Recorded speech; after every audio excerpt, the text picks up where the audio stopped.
If you were sober, I'd be the one to make the first move. Those words hung in the air between Elena Cross and Daniel Brooks like a loaded gun, one neither of them dared to pick up. She was the CEO who built an empire from nothing. He was the single father who couldn't afford to lose everything again. One drunken, almost kiss at a company party, one moment of weakness, and now both their worlds were about to shatter. But before we dive into how it all fell apart, let me take you back to where it began, to the night that changed everything. If you're watching from anywhere in the world, drop your city in the comments below so I can see how far this story travels.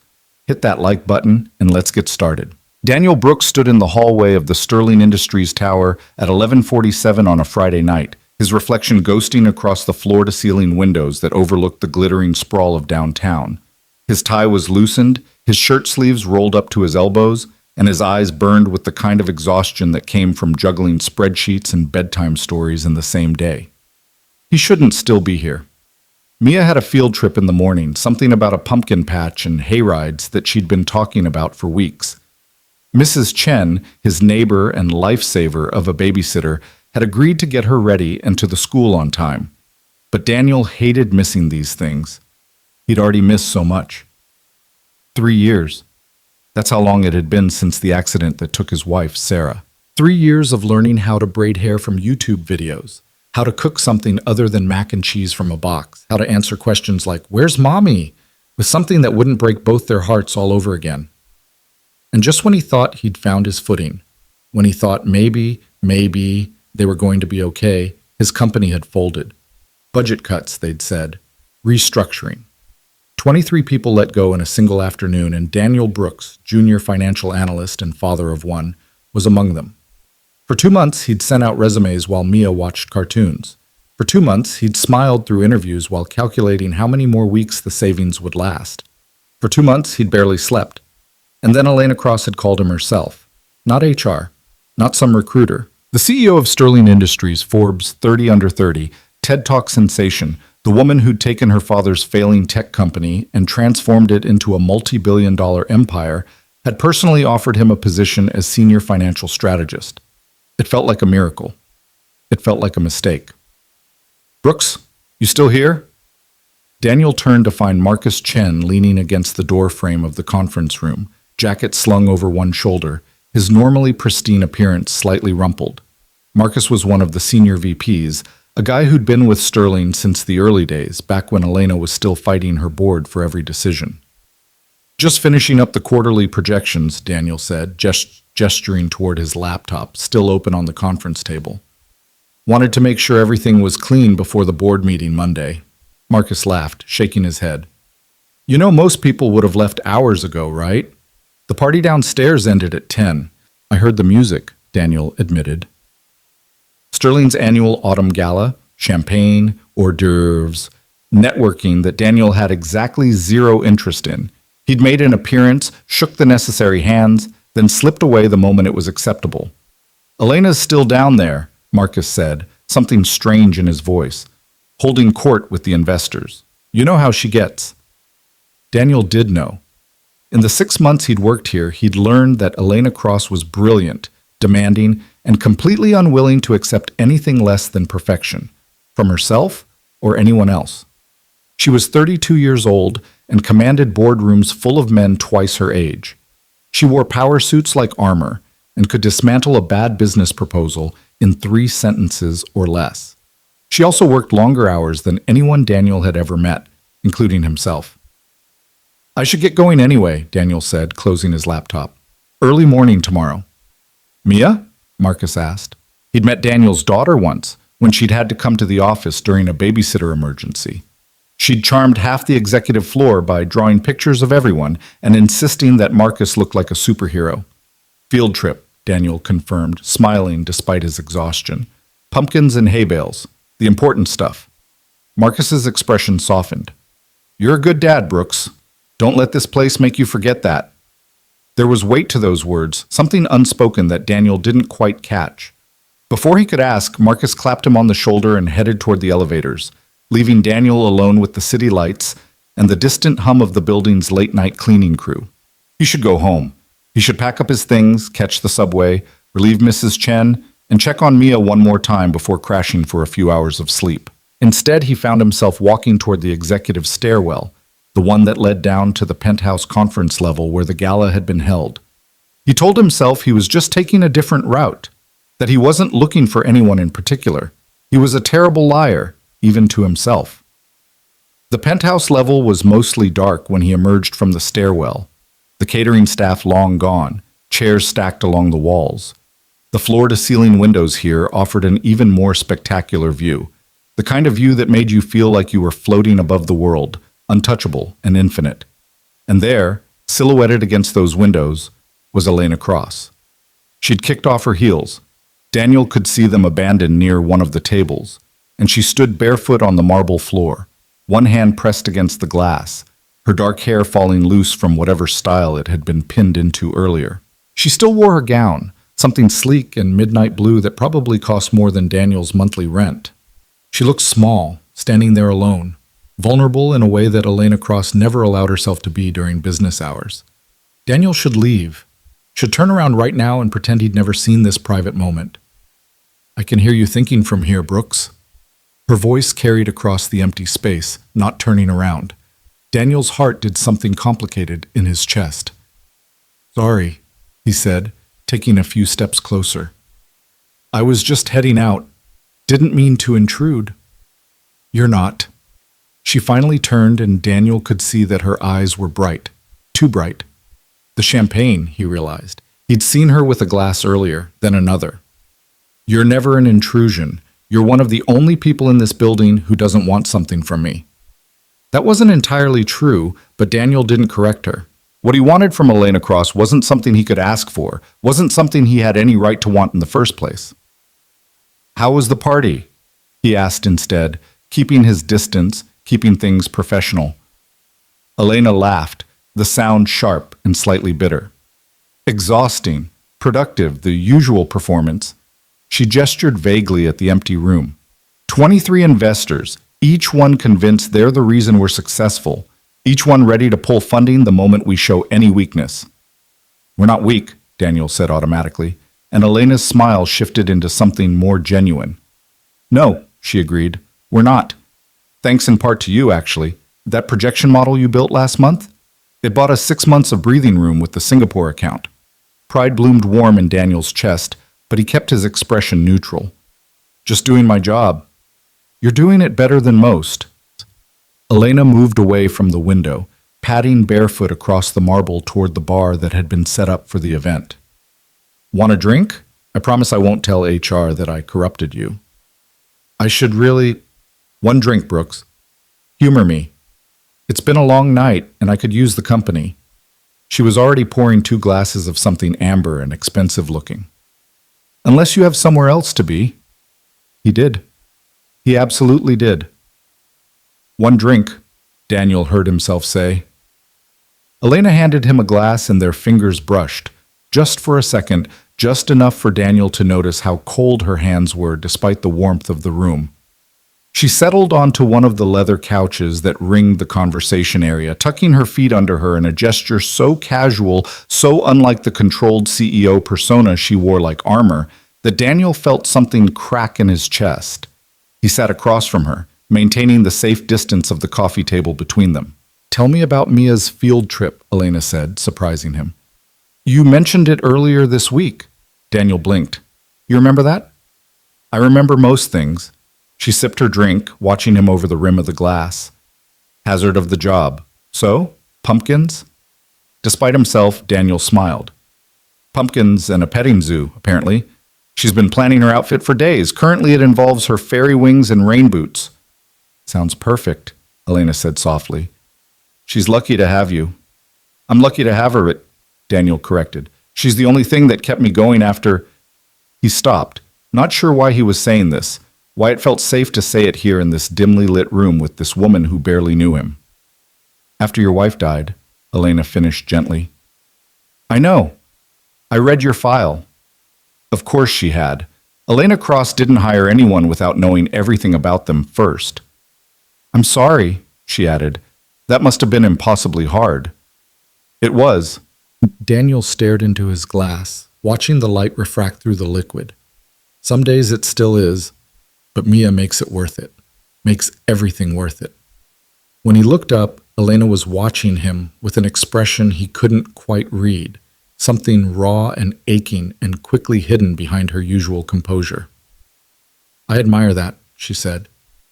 The way you love her. The way you show up for her, no matter what. That's just being a parent, Daniel said, uncomfortable with the praise.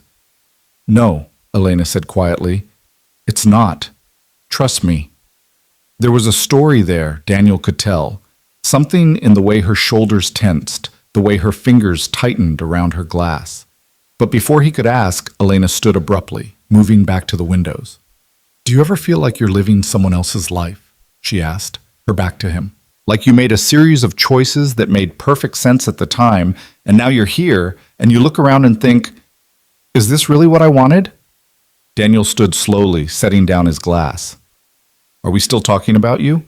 Elena laughed again, that same sharp sound. I don't know, maybe we're talking about both of us. She turned, and Daniel saw that her eyes were definitely too bright now, her movements just slightly unsteady. You know what the worst part is? I'm good at this, running the company, making the deals, playing the game. I'm so good at it that everyone assumes it's enough, that this is all I need. But it's not, Daniel said softly. But it's not, she echoed. She took a step toward him, then another, and Daniel's heart started beating faster. Do you know how rare it is to meet someone who doesn't see me as Elena Cross, CEO? Who just sees me?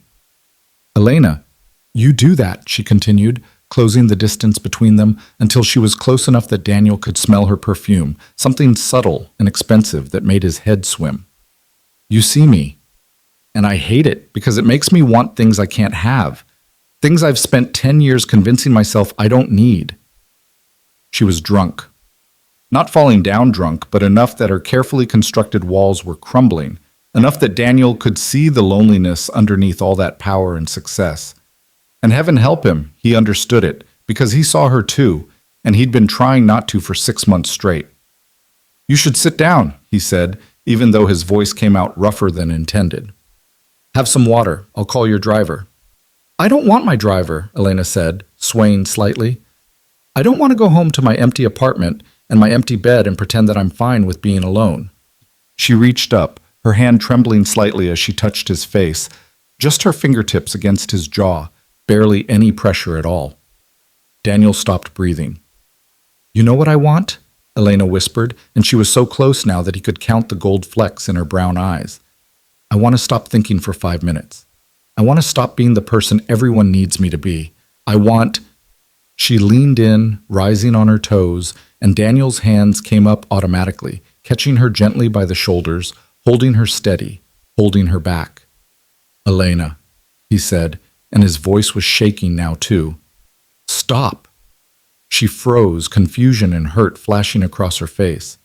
Why? Because you've had too much to drink, Daniel said, each word costing him something. Because you're my boss, and this, whatever this is, it can't happen like this.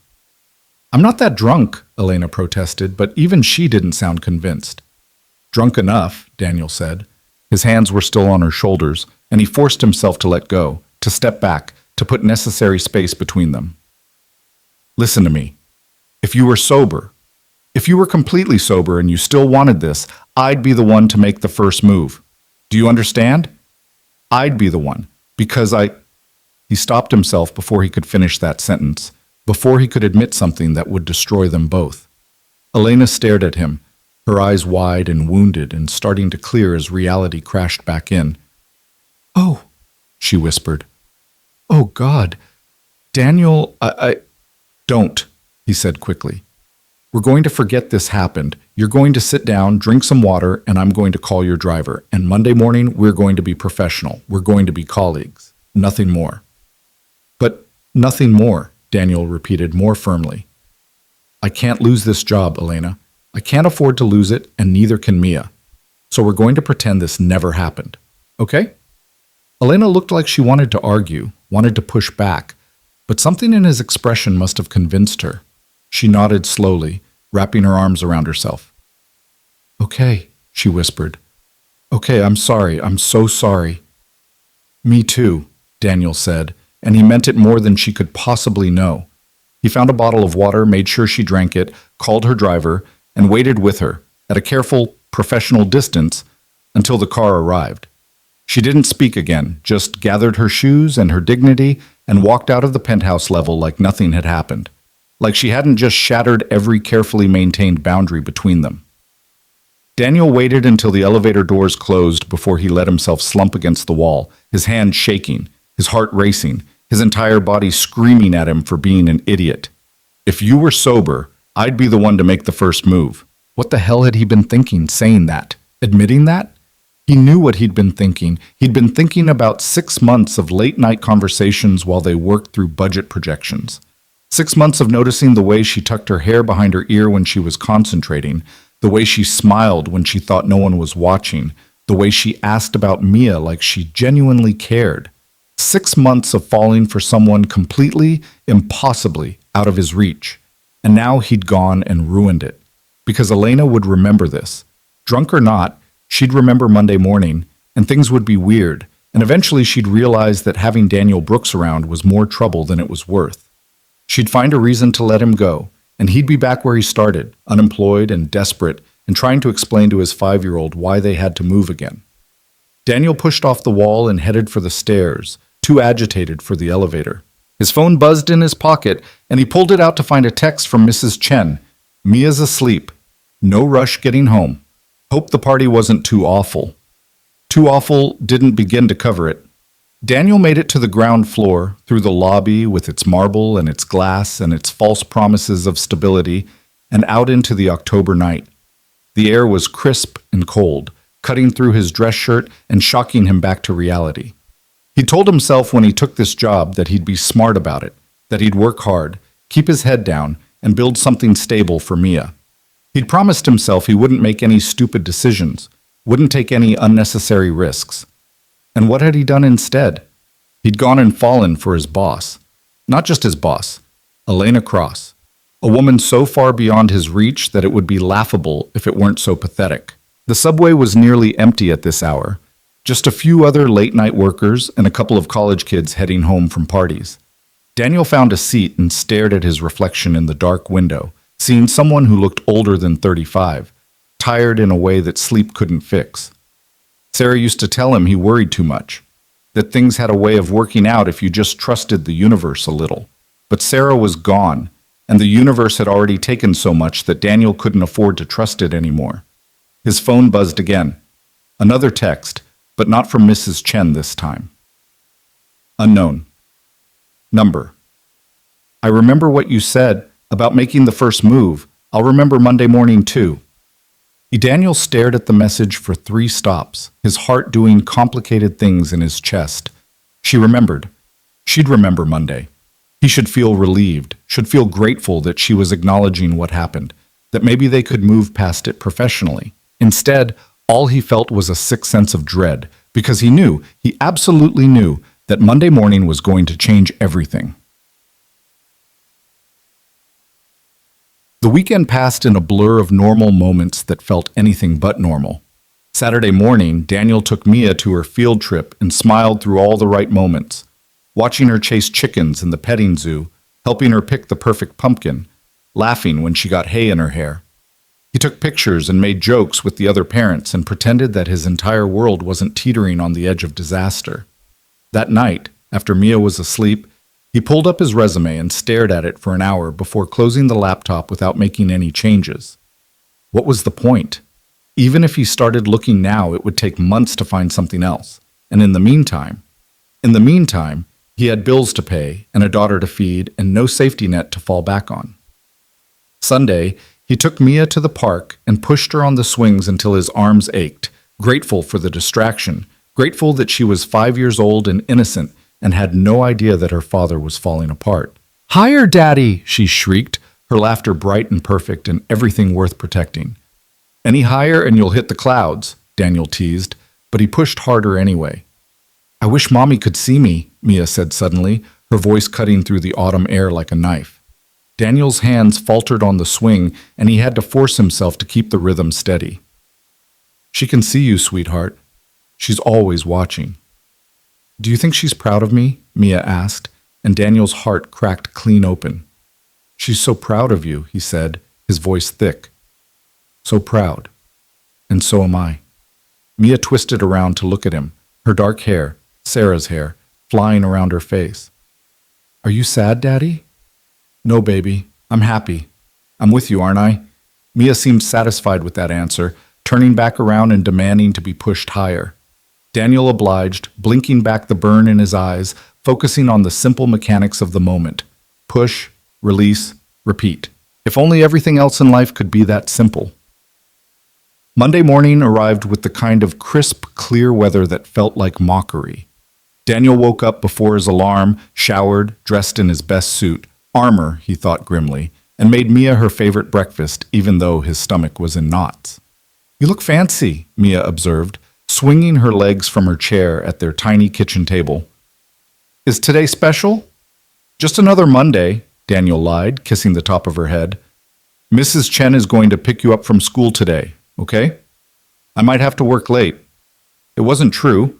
He had no intention of working late, but he needed an exit strategy, just in case. Just in case Elena decided that having him around was too complicated, just in case this all blew up in his face the way he was terrified it would. Okay, Mia said easily. Can we make cookies when you get home? Absolutely, Daniel promised, and he meant it. Whatever happened today, he'd come home and make cookies with his daughter and pretend everything was fine. The subway ride felt endless, every stop stretching longer than it should. Daniel used the time to rehearse what he'd say when he saw Elena. Professional, apologetic, clear boundaries. I'm sorry for Friday night. I overstepped. It won't happen again. Simple. Clean. Professional. The words felt like ash in his mouth. Sterling Industries rose up against the morning sky, all glass and steel and impossible dreams. Daniel took the elevator to the 15th floor where the finance department lived, bypassing the executive levels entirely. Coward, a voice in his head whispered. Sarah's voice, maybe. Or his own. He'd barely settled at his desk when his computer pinged with a calendar notification. Meeting with E. Cross. 9:00 a.m. Executive Conference Room A. Daniel's blood ran cold. It was 8:47. He stared at the notification like it might change if he looked at it long enough. She wanted to see him. Privately. This morning. This was it. This was her letting him down easy, probably. Thanking him for his discretion, offering him a generous severance package, maybe even a good reference. She'd be kind about it because Elena was nothing if not professional. Daniel's hands were shaking as he stood up. Marcus was at the coffee machine, and he looked up with a grin that faded when he saw Daniel's expression. You okay, Brooks? You look like you're heading to an execution. Close enough, Daniel thought. Just a meeting with Cross, probably nothing. Marcus's expression shifted into something more serious. Hey, listen. Whatever happens up there, remember you've got people in your corner down here, okay? Elena's tough, but she's fair. Daniel managed a weak smile. Thanks, Marcus. The executive level was quieter than the rest of the building, all expensive carpet and artwork that probably cost more than Daniel's car. The receptionist waved him through with a knowing smile that made his stomach churn. Conference Room A was at the end of the hall, the door closed. Daniel stood outside it for a full 30 seconds, gathering his courage before finally knocking. Come in. Elena's voice, cool and professional. Daniel pushed open the door. She was standing by the windows, always the windows, wearing a charcoal gray suit that probably cost a fortune and looking like she hadn't slept any better than he had. Her hair was pulled back in a sleek bun, her makeup flawless, every inch the CEO, except for her eyes. Her eyes gave her away. Close the door, Elena said quietly. Daniel did, and the click of the latch sounded unnaturally loud in the silence. Thank you for coming, Elena continued, still not looking at him. I know it's awkward. After Friday. It's fine, Daniel said automatically. We don't have to eat. Yes, we do. Elena finally turned to face him, and Daniel saw that her carefully constructed composure was paper thin. We absolutely have to talk about this, because if we don't, it's going to poison everything. And I can't. I won't let that happen. Daniel nodded slowly, not trusting himself to speak. Elena took a breath. I was drunk Friday night. Not an excuse, just a fact. I said things and did things that were inappropriate, especially given our working relationship. I want to apologize for that, for making you uncomfortable, for putting you in an impossible position. You don't need to apologize, Daniel started, but Elena held up a hand. Let me finish, please. She moved closer, her heels clicking on the polished floor. You were right to stop what was happening. You were professional and appropriate, and I'm grateful for that. But Daniel, what you said about making the first move if I were sober, did you mean it? Every instinct Daniel had screamed at him to lie, to laugh it off, to claim he'd just been trying to let her down easy, to protect them both. But he'd never been good at lying, especially not to himself. Yes, he said quietly. I meant it. Elena closed her eyes briefly, and when she opened them again, they were bright with unshed tears. That's what I was afraid of. I'll resign, Daniel said quickly. Effective immediately. I'll make it easy for you. I'll say it was personal reasons, family stuff. No one has to know. No. Elena's voice was sharp enough to cut. Absolutely not. You're not going anywhere. Daniel stared at her, confused. But you just said, I said I was afraid, not that I wanted you gone. Elena moved closer still, close enough that Daniel could see the fine tremor in her hands. I'm afraid because I feel it too. Whatever this is between us, I feel it. And it terrifies me because I don't know how to do this. How to be professional and ethical and appropriate while also being honest about the fact that every time you walk into a room, She stopped herself, pressing her lips together. Elena, Daniel whispered. We can't do this, she said firmly, but her voice shook. You know we can't. I'm your superior. The power dynamic alone makes it impossible. And if anyone found out, it wouldn't just be our jobs at risk. It would be the company, the investors, everything I've built. I know, Daniel said. I know all of that. But you meant what you said, Elena pressed, about making the first move. Yes. Even knowing all the risks? Even knowing what it could cost you? Daniel thought about Mia, about bills and stability, and all the promises he'd made to himself about being smart and careful. He thought about Sarah and the life they'd planned together, the future that had been stolen from them. And then he thought about Elena, brilliant, lonely Elena, who'd built an empire and forgotten to build a life. And he told her the truth. Even knowing all of that, he said quietly, if you were sober and you wanted this, I'd still make the first move. Because what I feel when I'm around you, it's not professional, it's not appropriate, but it's real. Elena made a sound that was half laugh, half sob. We're idiots. Probably, Daniel agreed. We can't act on this, Elena said, but she was moving closer, drawn by the same impossible gravity that Daniel felt. We have to be smart. We have to maintain boundaries. Strict boundaries, Daniel echoed, and they were close enough now that he could see the pulse jumping in her throat. So strict, Elena whispered. And then neither of them was moving closer, but somehow the distance kept shrinking anyway, until they were sharing the same breath, the same space, the same terrible, wonderful moment of possibility. Elena's phone buzzed, shattering the spell. She jumped back like she'd been burned, fumbling for her phone with shaking hands. It's the board, she said, her voice unsteady. The meeting, I have to... Go, Daniel said. I'll go. Daniel. Elena caught his arm as he turned to leave. We're going to figure this out. Somehow. We'll find a way to be professional and appropriate and completely miserable, Daniel finished. Elena's laugh was broken. Something like that. Daniel left the conference room with his heart pounding and his head spinning, and he made it exactly halfway to the elevator before Marcus intercepted him. You look like you survived, Marcus observed. That's good. Yeah, Daniel said distantly. Survived. But as he rode the elevator back down to the finance floor, Daniel couldn't shake the feeling that surviving wasn't the same thing as living. And for the first time in 3 years, he wanted to do more than just survive. He wanted to live. Even if it terrified him. Even if it was impossible. Even if it meant risking everything he'd fought so hard to rebuild. The next 2 weeks were a masterclass in professional torture. Daniel and Elena maintained their boundaries with the dedication of people trying to defuse a bomb. They were polite in meetings, efficient in emails, and scrupulously careful never to be alone together longer than absolutely necessary. It was working in the sense that no one seemed to notice anything amiss. It was destroying them both. Daniel could feel it in the way Elena's eyes would find him across conference rooms, in the careful distance she maintained even when reviewing documents side by side, in the slight tremor in her voice when she said his name.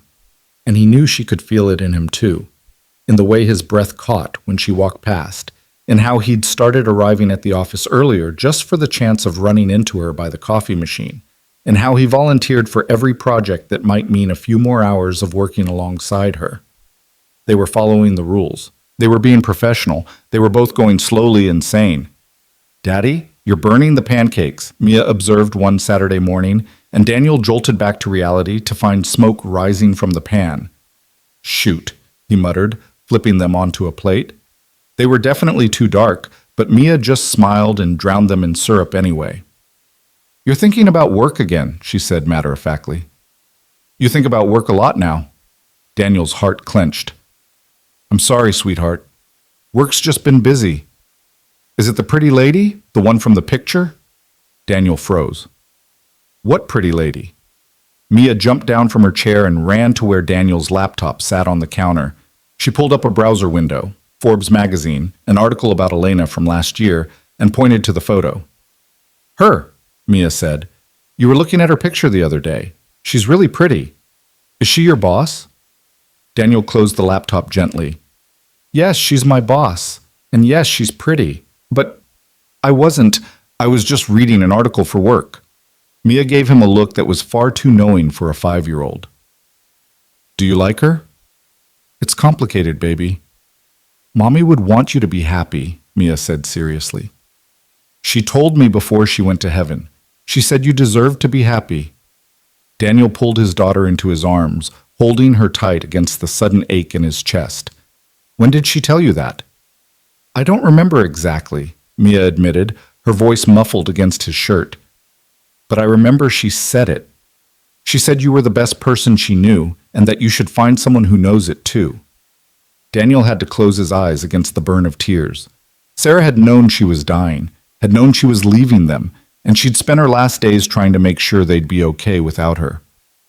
"I miss her," Mia whispered. "Me too, sweetheart. Every single day." They stayed like that for a long moment, holding each other in the morning sunlight of their small kitchen, mourning what they'd lost and trying to figure out what came next. Daniel's phone buzzed. Another work email. They never stopped, even on weekends. But when he glanced at it, his heart stuttered. It wasn't about work. "E-Cross, I can't do this anymore. We need to talk. Really talk. Are you free tomorrow evening?" Daniel stared at the message, his thumb hovering over the reply button. This was it.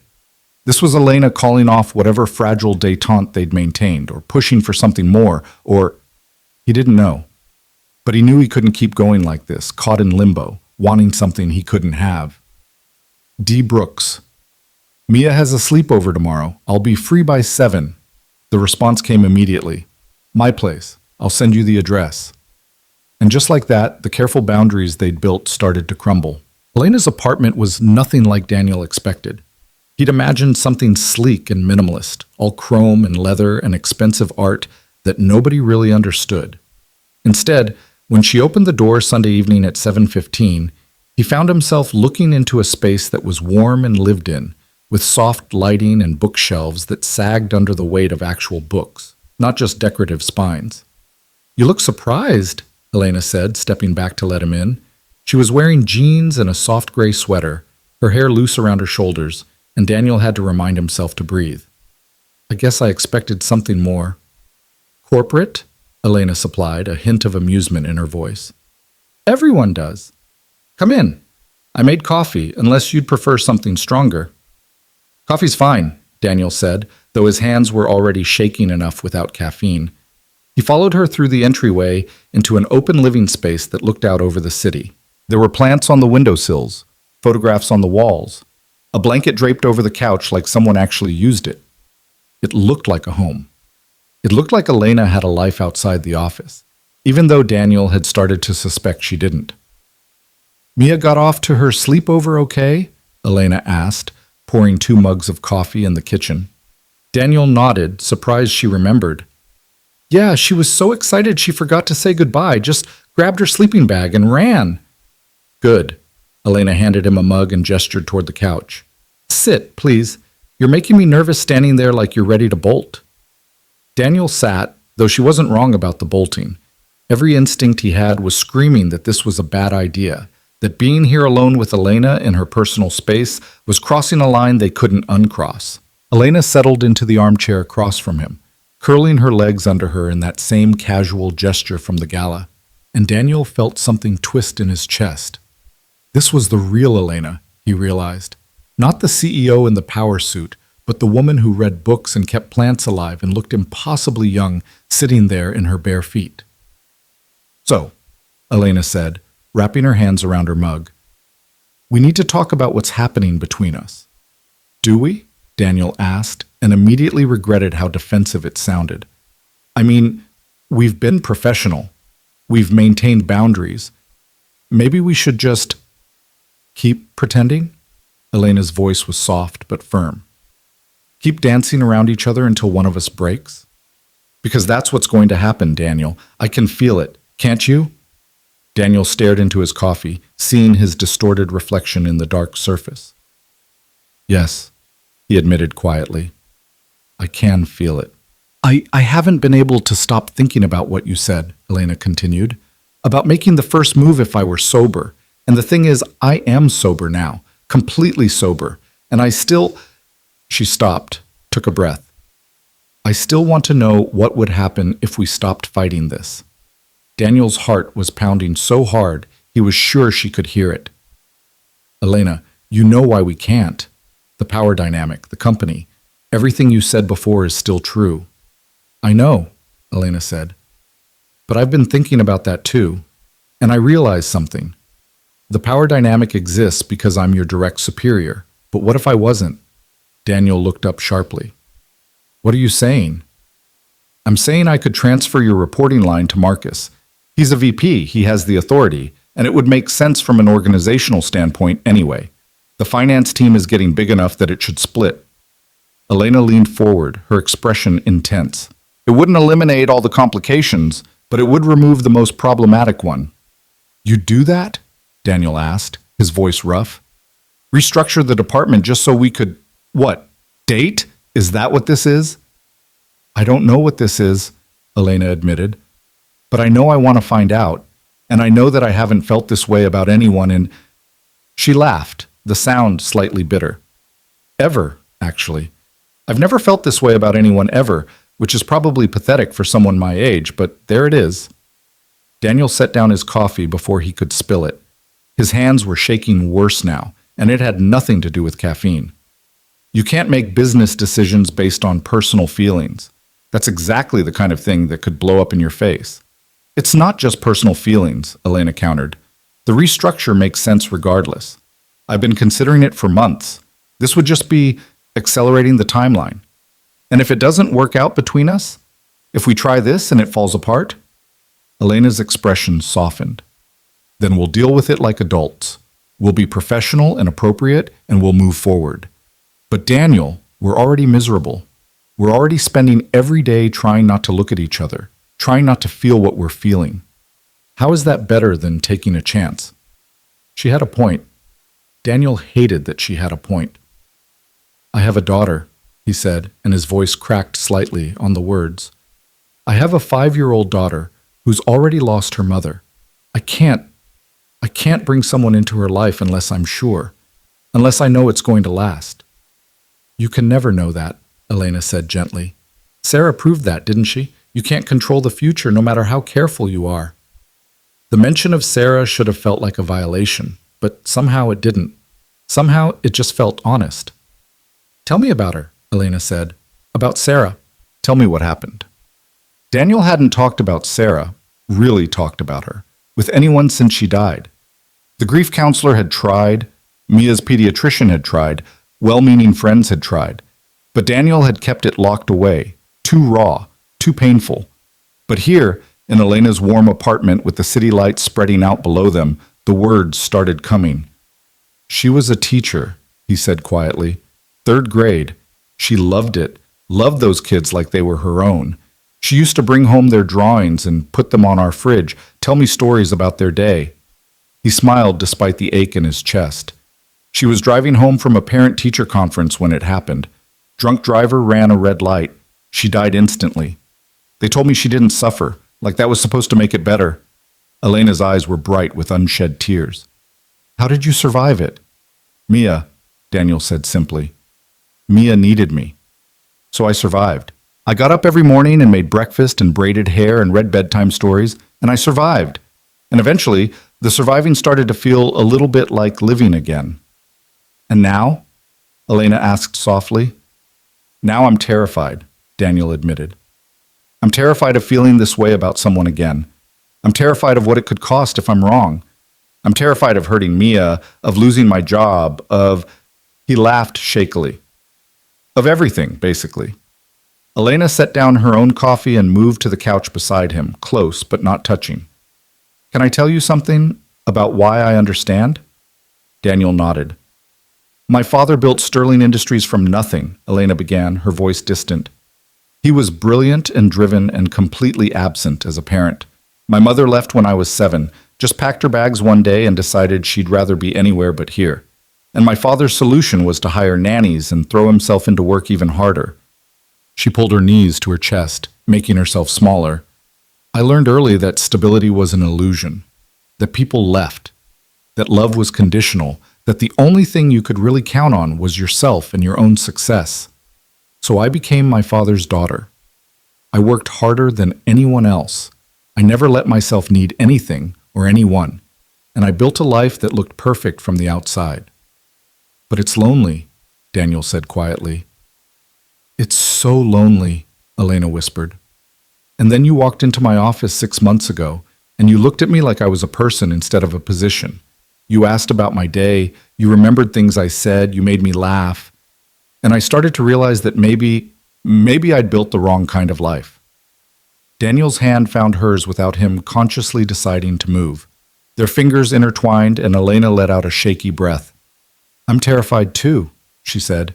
I'm terrified that I don't know how to do this, that I'll mess it up, that I'll hurt you or Mia or myself. But I'm more terrified of spending the rest of my life wondering what if. They sat there for a long moment, hands clasped, both of them trembling slightly with the weight of what they were admitting. If we do this, Daniel said finally, we have to be smart about it. We can't rush. Especially with Mia. She can't know about us until we're sure. I won't introduce her to someone who might leave. I understand, Elena said. We'll go slow. We'll be careful. And the restructure has to make sense on its own, Daniel continued. I won't let you compromise the company for me. It does make sense, Elena insisted. I'll have the proposal ready for the board by Wednesday. Marcus is already expecting more responsibility. And if people find out? If there's gossip? Elena's expression hardened slightly. Then we deal with it, together. But Daniel, we can't live our lives based on what other people might think. We'll be professional, we'll be ethical, but we're allowed to have personal lives. Daniel knew she was right. He knew that they were both adults, that they were being responsible, that they had every right to pursue this connection between them. He also knew that the world didn't always care about right and responsibility. Okay, he said, the word feeling like jumping off a cliff.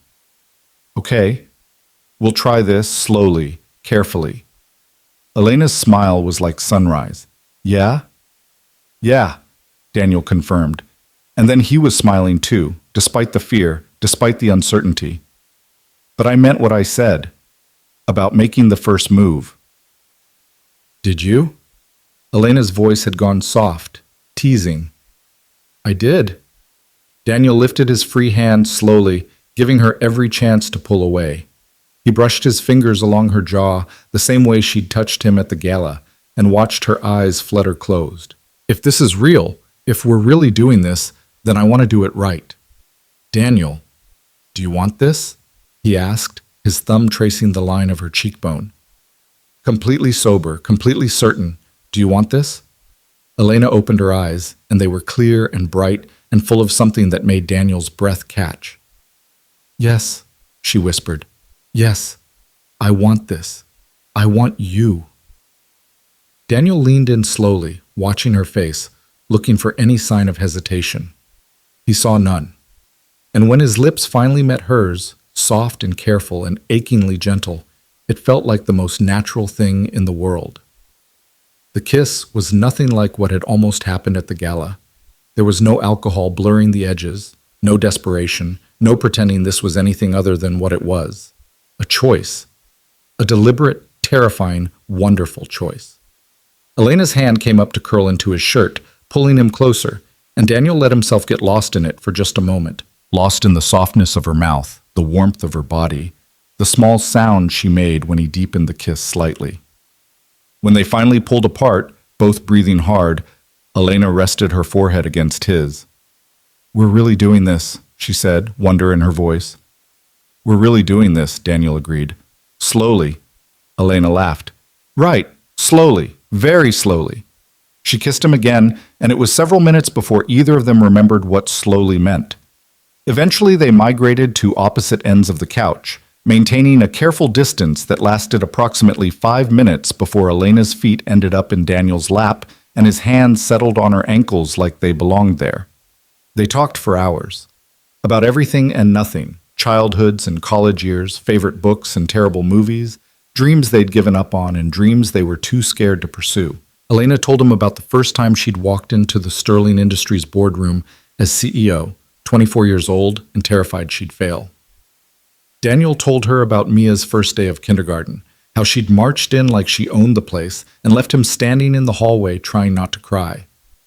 "You really love being a dad," Elena observed, and there was something wistful in her voice. "It's the best thing I've ever done," Daniel said honestly. "Even on the hard days. Especially on the hard days, actually." "Do you want more kids?" Elena asked, then immediately looked horrified. "Sorry, that's way too serious a question for a first date. If this even counts as a first date, forget I asked." But Daniel was already considering it, turning the question over in his mind. "I don't know," he admitted. "Sarah and I talked about it. We wanted to give Mia siblings, but after she died, I couldn't imagine—" He paused. "I couldn't imagine doing it with anyone else. Having kids, I mean. It felt like it would be betraying her memory somehow." "And now?" Elena asked softly. "Now I think Sarah would tell me I was being an idiot," Daniel said, and he could almost hear her voice saying exactly that. "She'd want me to be happy, to build a new life. She was never the jealous type, even about hypothetical future relationships." Elena was quiet for a moment, her fingers playing with the hem of her sweater. "I never thought I'd have kids," she said finally. "I told myself I was too focused on my career, that I wouldn't be a good mother anyway, given my own childhood. But lately, I've been wondering if I just told myself that because it was easier than admitting I was scared." "Of what?" "Of being like my mother," Elena said quietly. "Of leaving. Of not being enough." Daniel squeezed her ankle gently. "You wouldn't leave. That's not who you are." "You don't know that." "Yes, I do." Daniel's voice was firm. "I've watched you for 6 months, Elena. I've seen how you care about people, even when you pretend you don't. You remember Marcus's daughter's name. You asked about Diane's husband's surgery. You stayed late to help the new analyst who was struggling with the database. You think you're cold because you're a professional, but you're not. You're just careful. And there's a difference." Elena's eyes were bright again, but this time she let the tears fall. "How do you do that?" she whispered. "Do what?" "See me. Really see me. Not the CEO, not the job title, just me." "Because that's who I fell for," Daniel said simply. "Not Elena Cross, CEO, just Elena. The woman who keeps plants alive and reads thick books and gets this little crease between her eyebrows when she's concentrating on something." Elena laughed through her tears, reaching up to touch her forehead. "I do not have a crease." "You absolutely do. It's adorable." "CEOs are not adorable." "This one is," Daniel said, and Elena threw a pillow at him, which somehow turned into both of them laughing, which turned into another kiss. which turned into Daniel checking his watch and realizing it was almost midnight. I should go, he said reluctantly. I told Mrs. Chen I'd be back by 1, and I still have to pick up Mia in the morning. Elena nodded, but she didn't let go of his hand. When can I see you again? Wednesday? Daniel suggested. After you present the restructure? We could grab dinner, somewhere quiet. Somewhere no one from work will see us, Elena added. It should have felt sneaky, shameful. Instead, it just felt practical. They were being smart, protecting themselves and the company until they knew what this was. Wednesday, Elena agreed, and she walked him to the door, their fingers still intertwined. The goodnight kiss was supposed to be quick, just a brush of lips, a promise of more to come. Instead, it turned into Daniel pressing Elena against the door, his hands cupped around her face, kissing her like he was trying to memorize the taste of her. Slowly, Elena gasped when they broke apart. We said slowly. Right, slowly. Daniel took a deliberate step back, then another. I'm going now. You're going now, Elena echoed, but neither of them moved. Finally, Daniel forced himself to turn around, to open the door, to step into the hallway. He made it 3 steps before Elena called his name. Daniel? He turned back. I'm really happy you made the first move, she said, and her smile was shy and genuine and completely devastating. Me too, Daniel said. Me too. The restructure went through on Wednesday with minimal fuss. Marcus seemed genuinely pleased to be taking on more responsibility, and the board approved the organizational changes without much discussion. Daniel's new reporting line was official by 5 p.m., which meant by 5:01, Elena had sent him a text with an address. A small Italian restaurant in Brooklyn, far enough from Midtown that they were unlikely to run into anyone from Sterling. Their first real date happened on a rainy Wednesday night, tucked into a corner booth, while Frank Sinatra crooned from the speakers and the smell of garlic and fresh bread filled the air. They held hands under the table like teenagers and talked about everything except work. And when Daniel walked Elena to her car afterward, the kiss goodnight lasted long enough that the rain soaked through both their coats. The second date was a Saturday afternoon at a botanical garden, walking through the greenhouse while Mia was at a birthday party. Elena pointed out rare orchids and told him stories about her college roommate who tried to grow marijuana in their dorm room using a plant identification guide. Daniel had laughed so hard he had had to sit down on a bench. The third date was dinner at Daniel's apartment, a risk, but Mia was spending the weekend at Sarah's parents' house, and Daniel wanted Elena to see his life, his home, the space where he and his daughter built their world together. Elena had stood in the middle of his small living room, looking at the photos on the walls, the art projects stuck to the fridge, the comfortable chaos of a life fully lived, and she'd said, I love this. I love what you've built here. And Daniel had kissed her in his kitchen, surrounded by evidence of his past and present, and felt the future start to take shape. 3 weeks in, they were still keeping it secret, still being careful, still maintaining strict professional boundaries at work. No lingering looks, no casual touches, nothing that might give them away.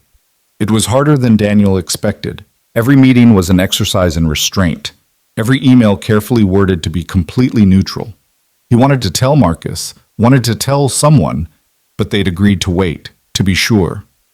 Then one night, Mia got sick. It started as a simple cold, runny nose, slight fever, nothing alarming. But by Thursday afternoon, the school nurse was calling to say Mia's temperature had spiked to 103, and could he please come get her immediately? Daniel left work at 2:30, his heart pounding, and found his daughter curled up in the nurse's office, looking small and miserable. My head hurts, Daddy, she whimpered, and Daniel's protective instincts kicked into overdrive.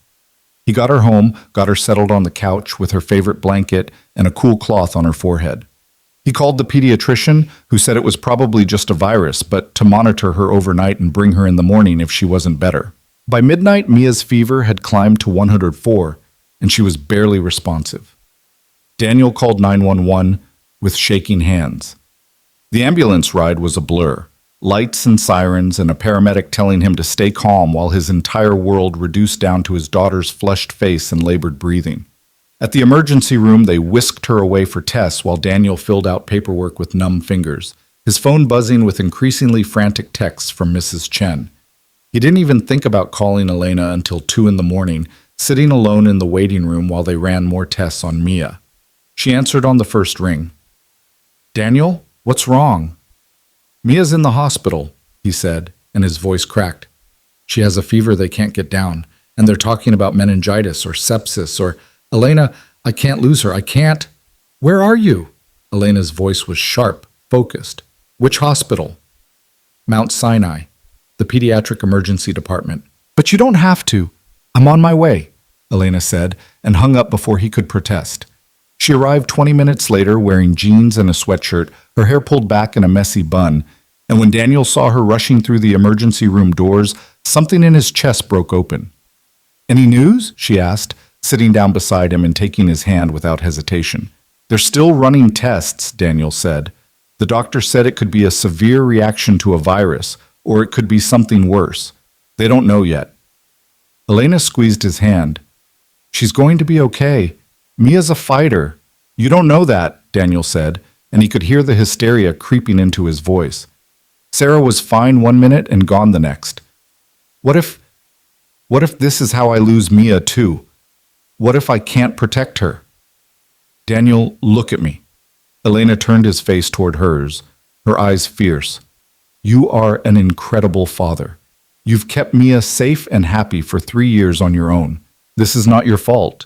And you are not going to lose her. Do you hear me?" Daniel nodded, not trusting himself to speak.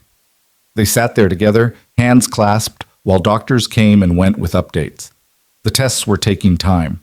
Mia was stable but still feverish. They were starting IV antibiotics just in case. Around 4 a.m., a nurse finally came out to say Daniel could see her. "Just family," the nurse added, glancing at Elena. "She's..." Daniel started, then stopped, not sure how to finish that sentence.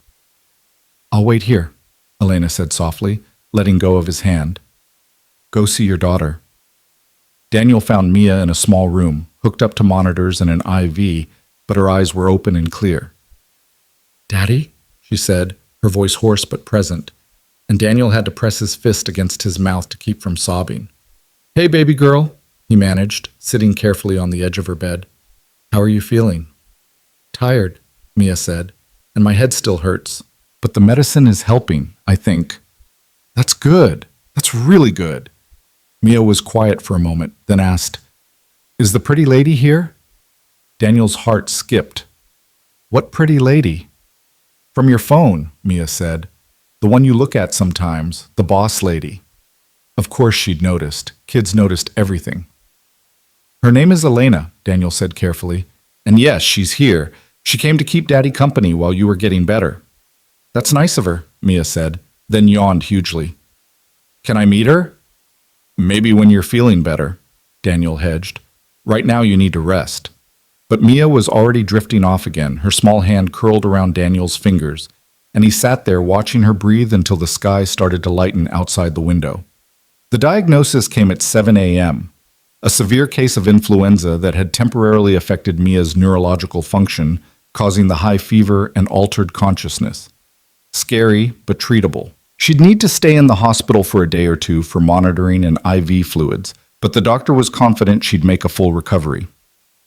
Daniel cried then, great heaving sobs of relief and exhaustion and gratitude.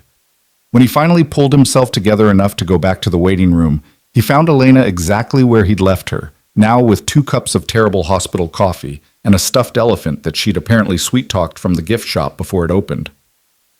"She's okay," Daniel said, and Elena stood up so fast she nearly spilled the coffee. "It's the flu. A bad case, but she's going to be okay." Elena set down the coffee and hugged him, just wrapped her arms around him and held on tight while Daniel shook with leftover fear and relief. "Thank you for coming," he said into her hair. "Thank you for being here." "Where else would I be?" Elena asked simply.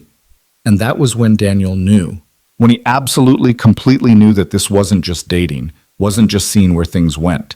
This was something real, something that mattered, something worth fighting for. "Mia wants to meet you," he said, pulling back slightly. "When she's feeling better. She asked about you." Elena's eyes went wide. She knows about me? Apparently she's more observant than I gave her credit for, Daniel admitted. She called you the pretty lady from my phone. I... Elena looked genuinely flustered. Daniel, are you sure? I don't want to confuse her or upset her or... I'm sure, Daniel said, but only if you want to. No pressure. Elena touched his face gently, her thumb brushing away the last trace of tears. I want to, she said softly. I really want to meet her. So 2 days later, when Mia was feeling well enough to be annoyed by the hospital food and demanding to go home, Elena came by with the stuffed elephant and a picture book about a brave little girl who went on adventures. Daniel introduced them carefully, watching Mia's face for any sign of discomfort or confusion. Mia, this is Elena. She's a friend of mine from work. The pretty lady, Mia said immediately, and Elena blushed. Hi, Mia, Elena said, sitting carefully in the chair beside the bed. I brought you something. I hope you like elephants. Mia accepted the stuffed animal with delight, immediately naming it Peanut. Thank you. Daddy, can Elena read me the book? Daniel glanced at Elena, who nodded. I'd love to, she said.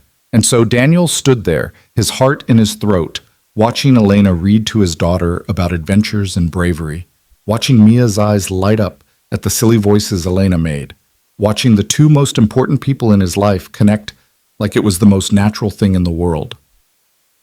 When Mia finally dozed off mid-story, Elena carefully closed the book and looked up at Daniel with something like wonder in her eyes. She's amazing, Elena whispered. She really is, Daniel agreed. They were still standing there, smiling at each other like idiots, when someone cleared their throat from the doorway. Daniel turned to find Marcus Chen standing there, still in his work clothes, holding a balloon that said, "Get well soon." And from the expression on Marcus's face, he'd seen everything. Marcus stood frozen in the doorway, the cheerful balloon bobbing above his head in stark contrast to the shock written across his face. For 3 long seconds, nobody moved. Then Marcus's eyes traveled from Elena to Daniel to sleeping Mia and back again, and Daniel watched his colleague's expression shift from surprise to understanding to something that looked almost like concern. I should go, Elena said quietly, already standing. Mia needs her rest, and you have company. Elena, Daniel started, but she was already moving toward the door, squeezing his hand once as she passed. A brief touch. Nothing inappropriate, but Marcus saw it. Of course he saw it. It was nice to meet you, Mia, Elena said softly to the sleeping child, then nodded at Marcus. Marcus, good to see you. Ms. Cross, Marcus said, his voice carefully neutral, and Elena slipped past him into the hallway. Daniel wanted to follow her, to explain, to make sure she was okay, but Mia was asleep in the hospital bed behind him, and Marcus was still standing there with that balloon and too many questions in his eyes. So, Marcus said finally, setting the balloon on the windowsill, how long has that been going on? Daniel ran a hand through his hair, exhaustion and stress making his thoughts slow. It's not what you think. Really? Because what I think is that you and Elena Cross are involved somehow, and you've been keeping it quiet. Am I wrong? No, Daniel admitted, because there was no point in lying now. You're not wrong, but it's complicated. Marcus moved further into the room, lowering his voice. Daniel, man, I like you. You're a good guy, a great dad, and you're damn good at your job. But Elena Cross, the CEO, do you have any idea what kind of risk you're taking?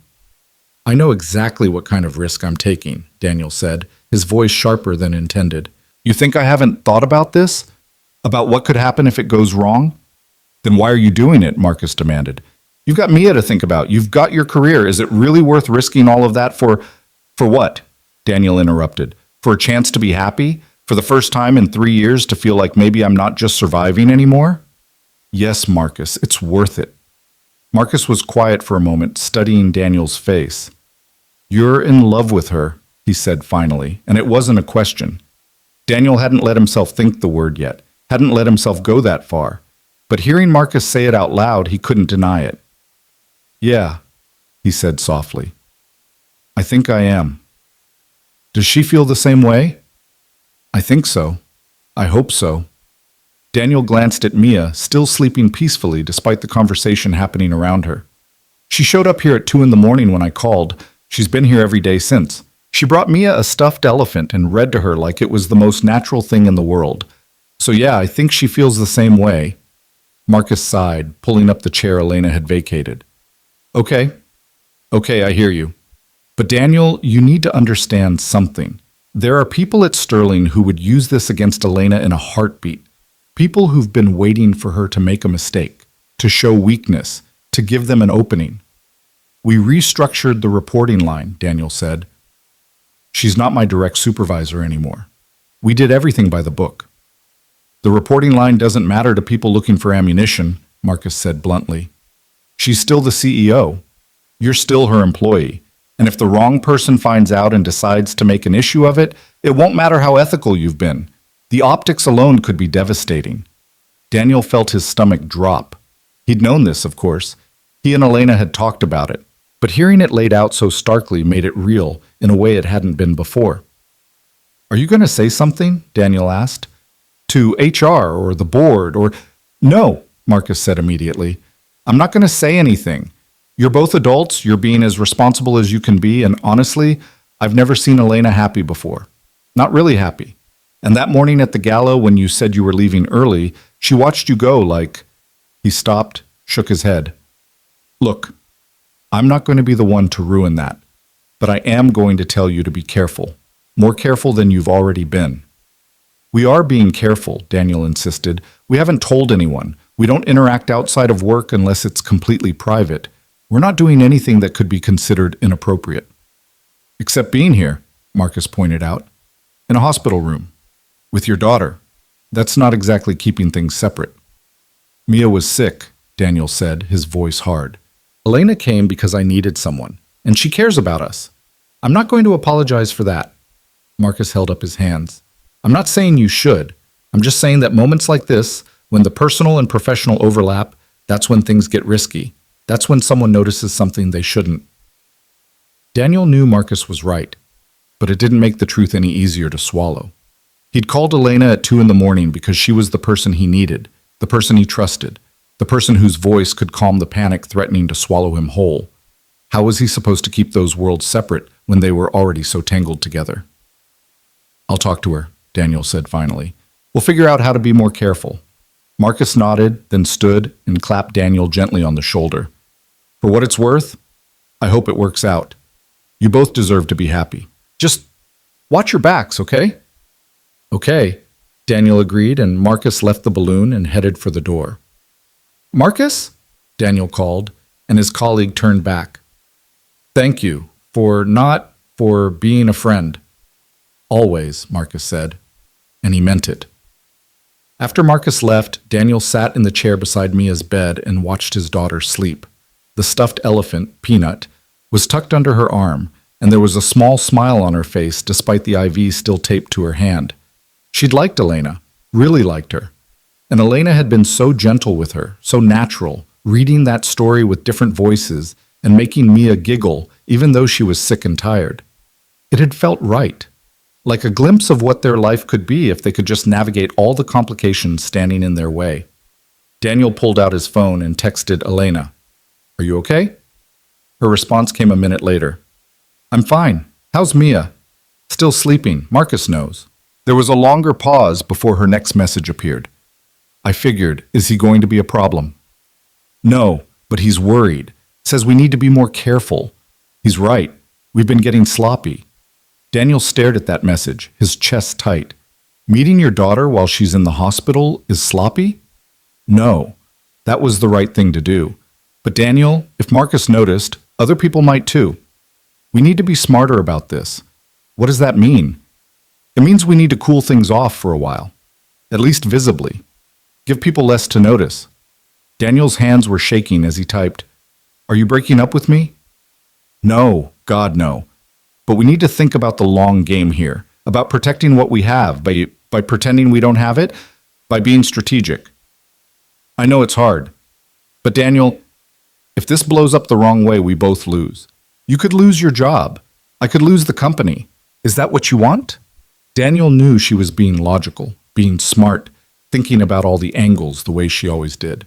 But logic didn't change the fact that it hurt, reading those words, feeling the distance already opening up between them. No, he typed back. That's not what I want. But I don't know how to do this, how to care about you this much and pretend I don't. We'll figure it out. Together, I promise. Okay, Daniel sent, even though it didn't feel okay at all.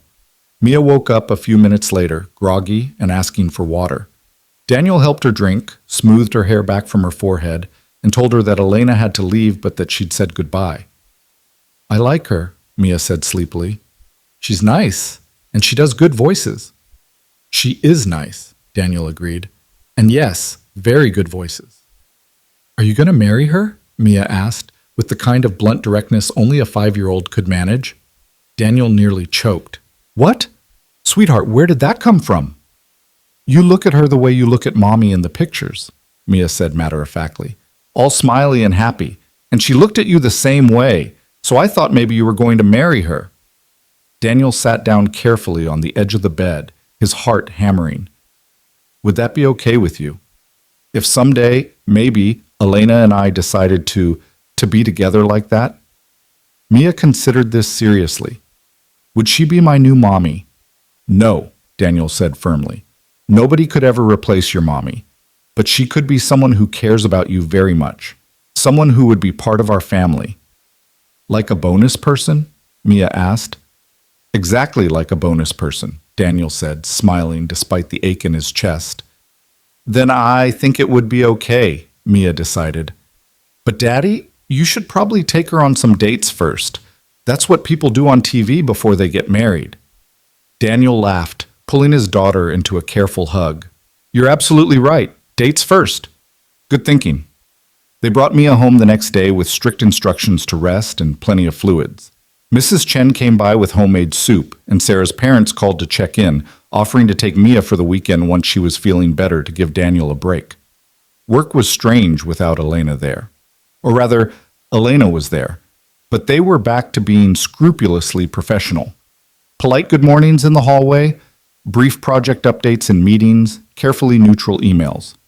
To anyone watching, they were exactly what they were supposed to be, CEO and employee, nothing more. It was killing Daniel slowly.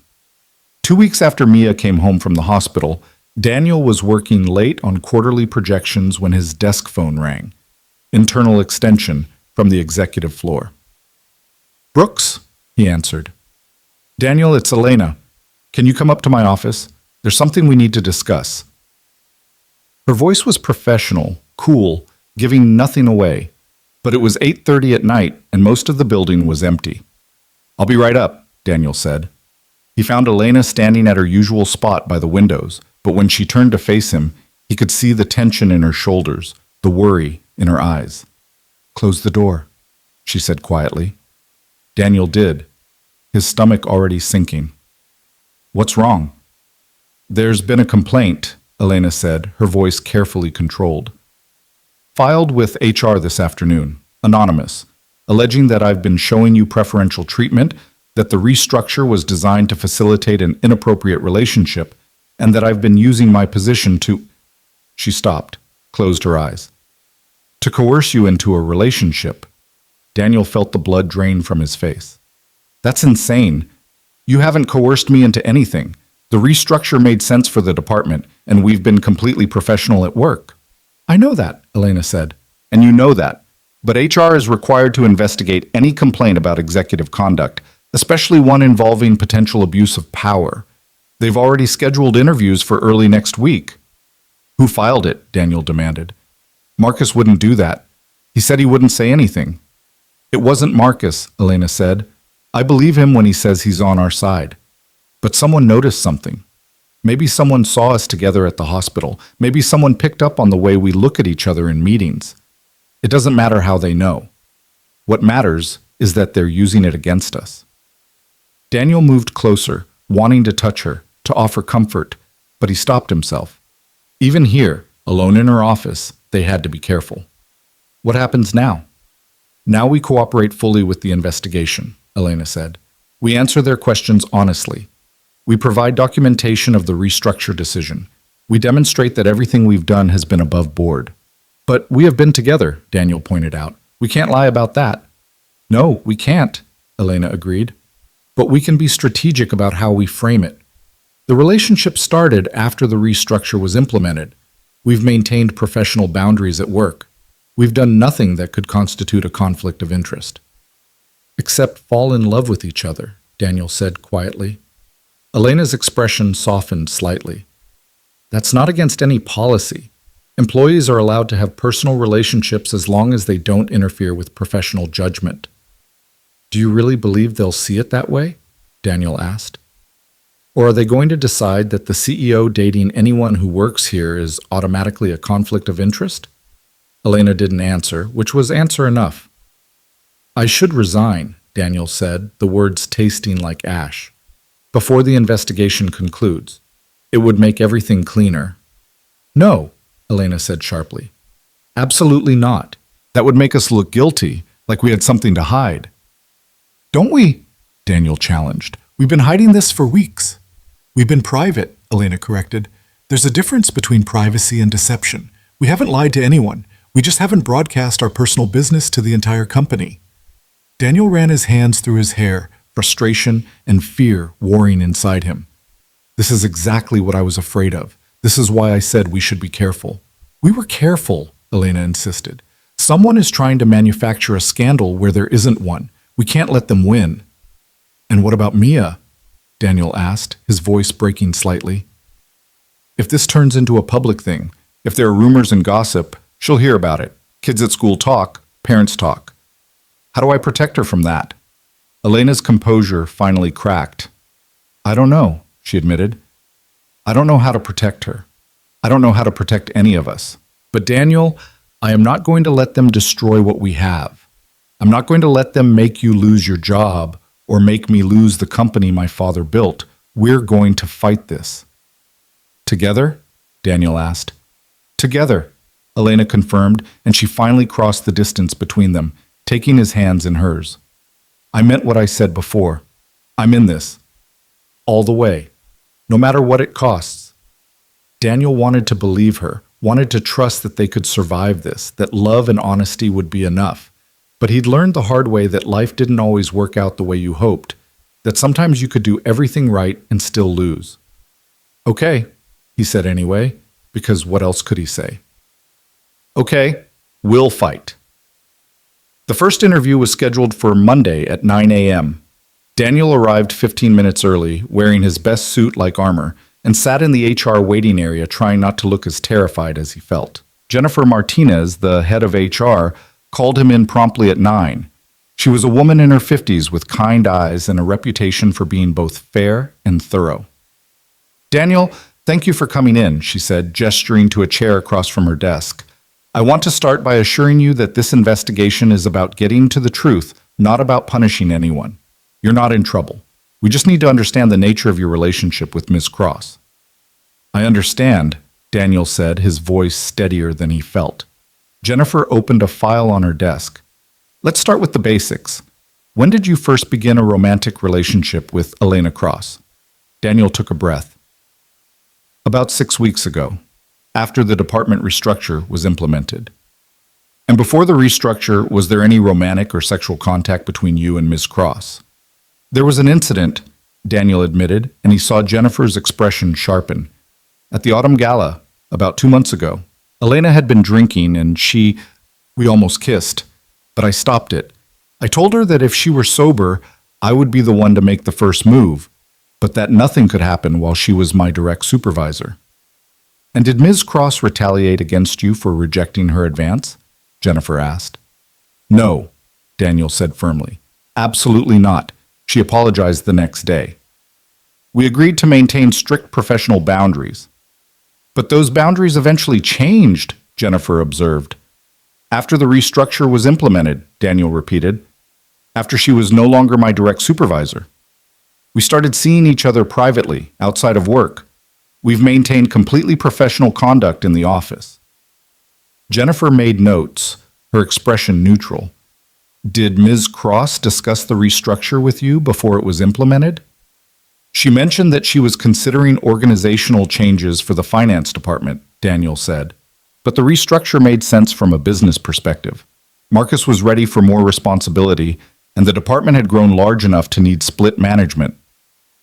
But you don't deny that the restructure also conveniently removed the direct reporting relationship that was preventing you from dating.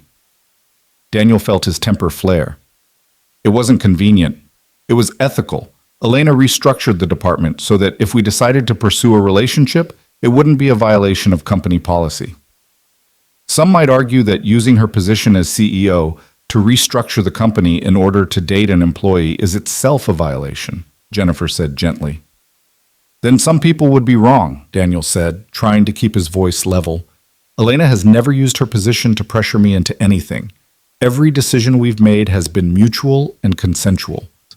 Jennifer asked more questions about the timeline, about specific interactions, about whether Elena had ever given him preferential treatment in terms of assignments or promotions.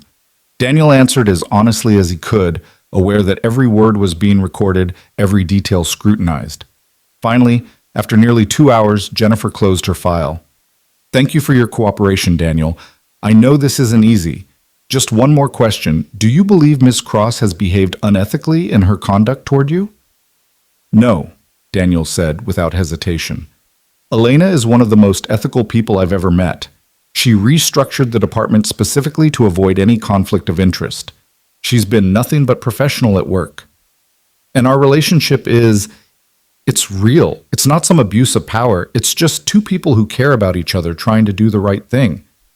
Jennifer's expression softened slightly. I believe you, she said, but I'm not the only one who needs to be convinced. The board will review our findings and make a final determination. Daniel left the interview feeling wrung out and anxious. Elena was scheduled for her interview that afternoon, and he sent her a text letting her know how his had gone. She responded with a simple thank you. I'll call you tonight. But she didn't call that night, or the next night. By Wednesday, Daniel was starting to panic, leaving voicemails that went unreturned, sending texts that were answered with only brief acknowledgments. Thursday morning, he arrived at work to find Marcus waiting by his desk, his expression grim. Conference room, Marcus said quietly. Now. Daniel followed him into the small conference room they used for private discussions, his heart pounding. What's going on? There's been a development, Marcus said, closing the door. Someone leaked the investigation to the press. There's an article in the business section this morning suggesting that Elena Cross is having an inappropriate relationship with a subordinate employee. Daniel felt the world tilt. They named me? Not by name, Marcus said, but there are enough details that anyone who works here could probably figure it out. And Daniel, the article quotes anonymous sources saying that Elena visited you at the hospital when your daughter was sick, that she's been seen leaving your apartment building, that the restructure was suspiciously timed. Someone's been following us, Daniel said, his voice hollow. Someone's been watching. Looks that way, Marcus confirmed. And whoever it is, they're determined to take Elena down. This isn't just about company policy anymore. This is about destroying her reputation. Daniel sank into a chair, his mind racing. Mia, I need to pull her out of school. If reporters start showing up, if other kids start talking, already thought of that, Marcus said. I called Sarah's parents. They're on their way to pick her up now. Mrs. Chen is meeting them at the school. Daniel looked up, gratitude and fear warring in his chest. Thank you. Marcus, Don't thank me yet, Marcus interrupted. There's more. The board called an emergency meeting for this afternoon. They're going to discuss Elena's future with the company. They're going to fire her, Daniel said numbly.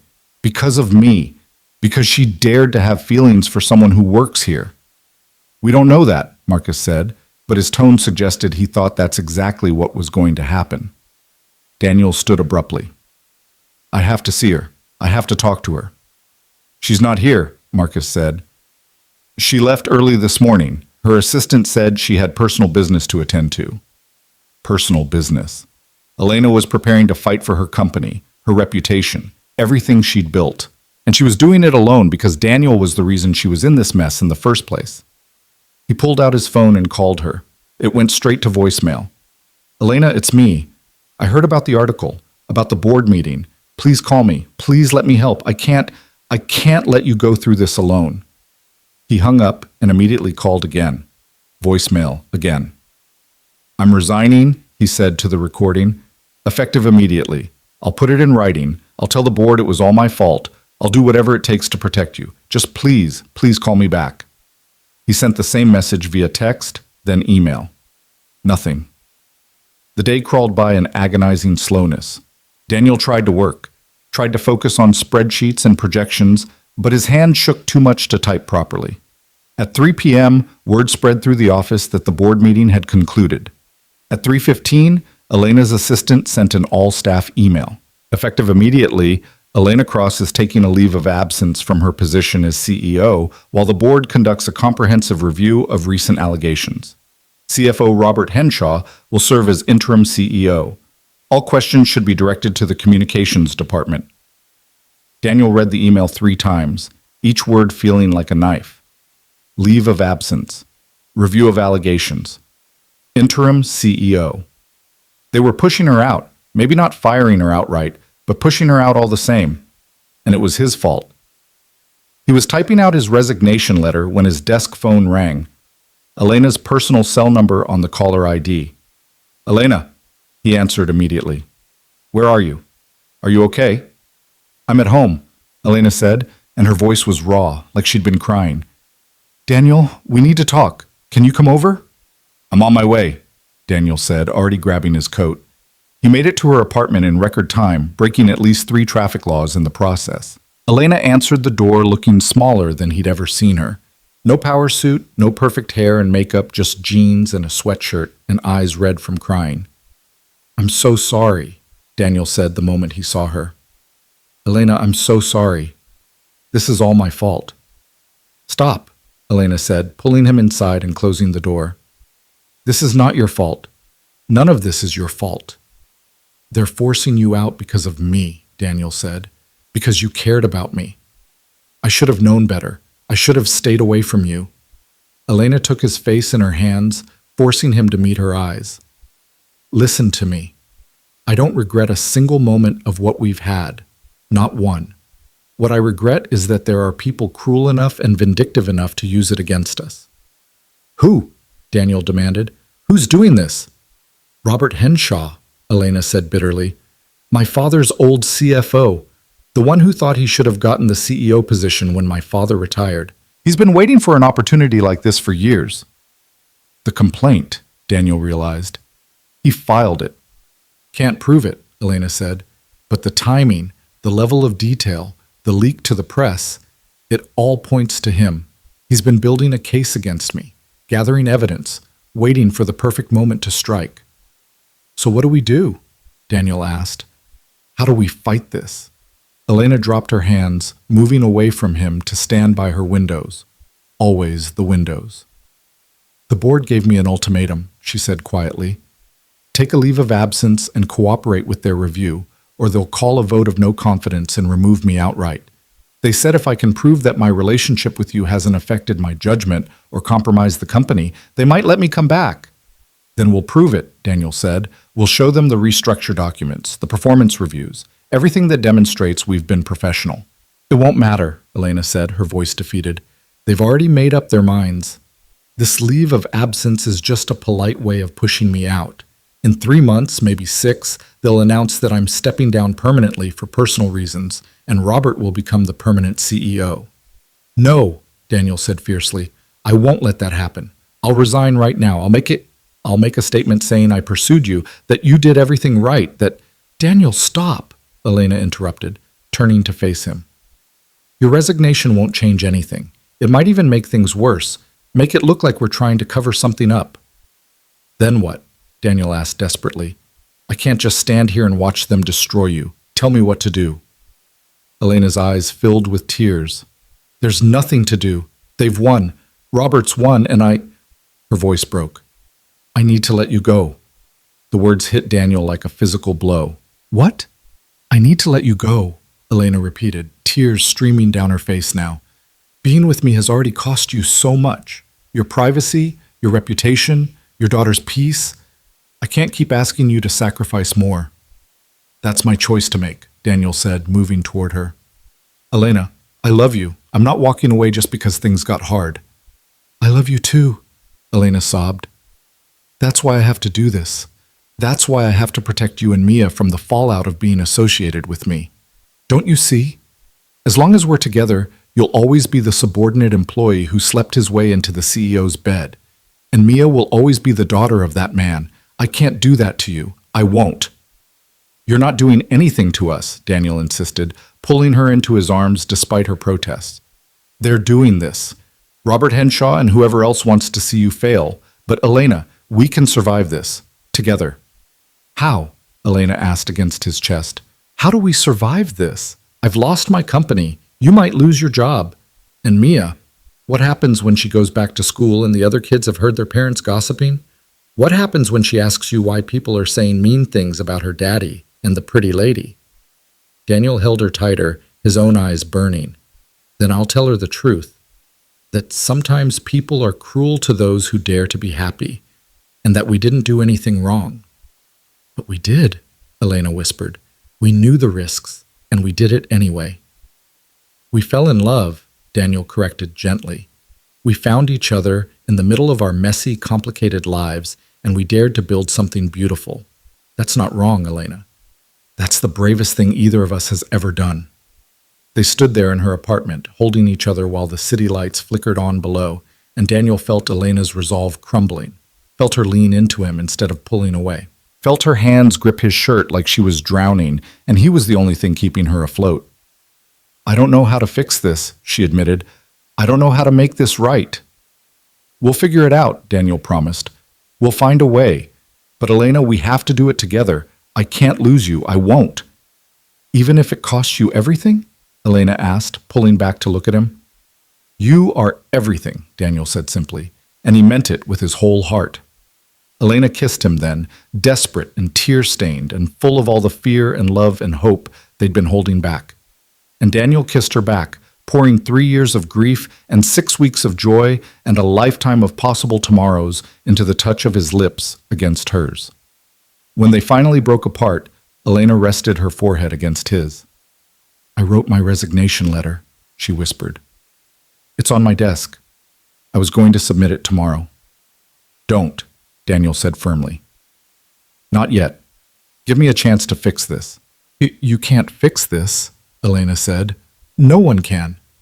But Daniel was already thinking, already planning. There had to be a way to fight back, to prove that Elena had done nothing wrong, to show the board and the company and the world that their relationship was built on respect and love, not manipulation or abuse of power.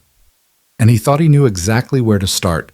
Daniel left Elena's apartment at midnight with a plan forming in his mind and her resignation letter folded in his jacket pocket. She'd given it to him reluctantly, made him promise not to destroy it, but agreed to hold off submitting it for 48 hours. 2 days to find a way to fight back. 2 days to save everything they'd built. It wasn't much, but it was something. He spent the entire subway ride home making lists on his phone, calling in favors he hadn't known he had. By the time he walked through his apartment door, Mrs. Chen was asleep on his couch, and Mia was tucked safely in her bed, her new elephant clutched tight. Daniel stood in the doorway of his daughter's room for a long moment, watching her breathe, and felt the weight of what he was about to do settle over him. If this went wrong, he wouldn't just lose his job. He'd lose any chance of finding another one in this industry. He'd be the guy who tried to bring down a CEO, the troublemaker, the liability. But if he did nothing, Elena would resign. She'd walk away from the company she'd spent a decade building, and she'd do it believing she was protecting him and Mia. She'd sacrifice her dreams to keep them safe, and Daniel would spend the rest of his life knowing he'd let her. That wasn't acceptable. He woke Mrs. Chen gently, thanked her for staying, and promised to explain everything soon. Then he sat at his kitchen table with his laptop and started writing. Not a resignation letter this time, but something else entirely. A statement. A manifesto. The truth. By 3 a.m., he had a draft. By 5 a.m., he'd refined it into something that felt right. Honest without being defensive, clear without being accusatory, personal without being inappropriate. He read it over one more time, his finger hovering over the send button on his email client. The recipient list was extensive. The Sterling Industries Board of Directors, the HR department, every VP and department head, and a carefully selected list of business journalists who'd covered Elena's rise to CEO.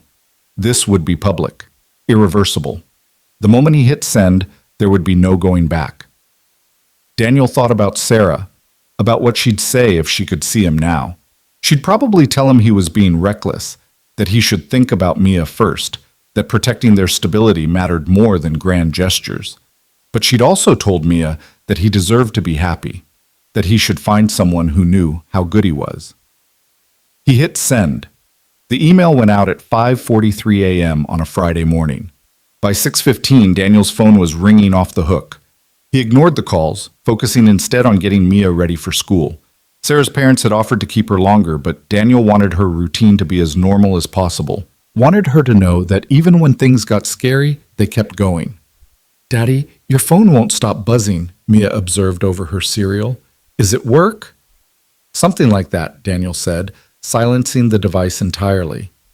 "Hey, sweetheart, I need to talk to you about something." Mia looked up, instantly alert to the serious tone in his voice. "Am I in trouble?" "No, baby. Not at all." Daniel sat down across from her, trying to figure out how to explain this in terms a 5-year-old would understand. "You know how sometimes people say things that aren't very nice, things that might hurt someone's feelings?"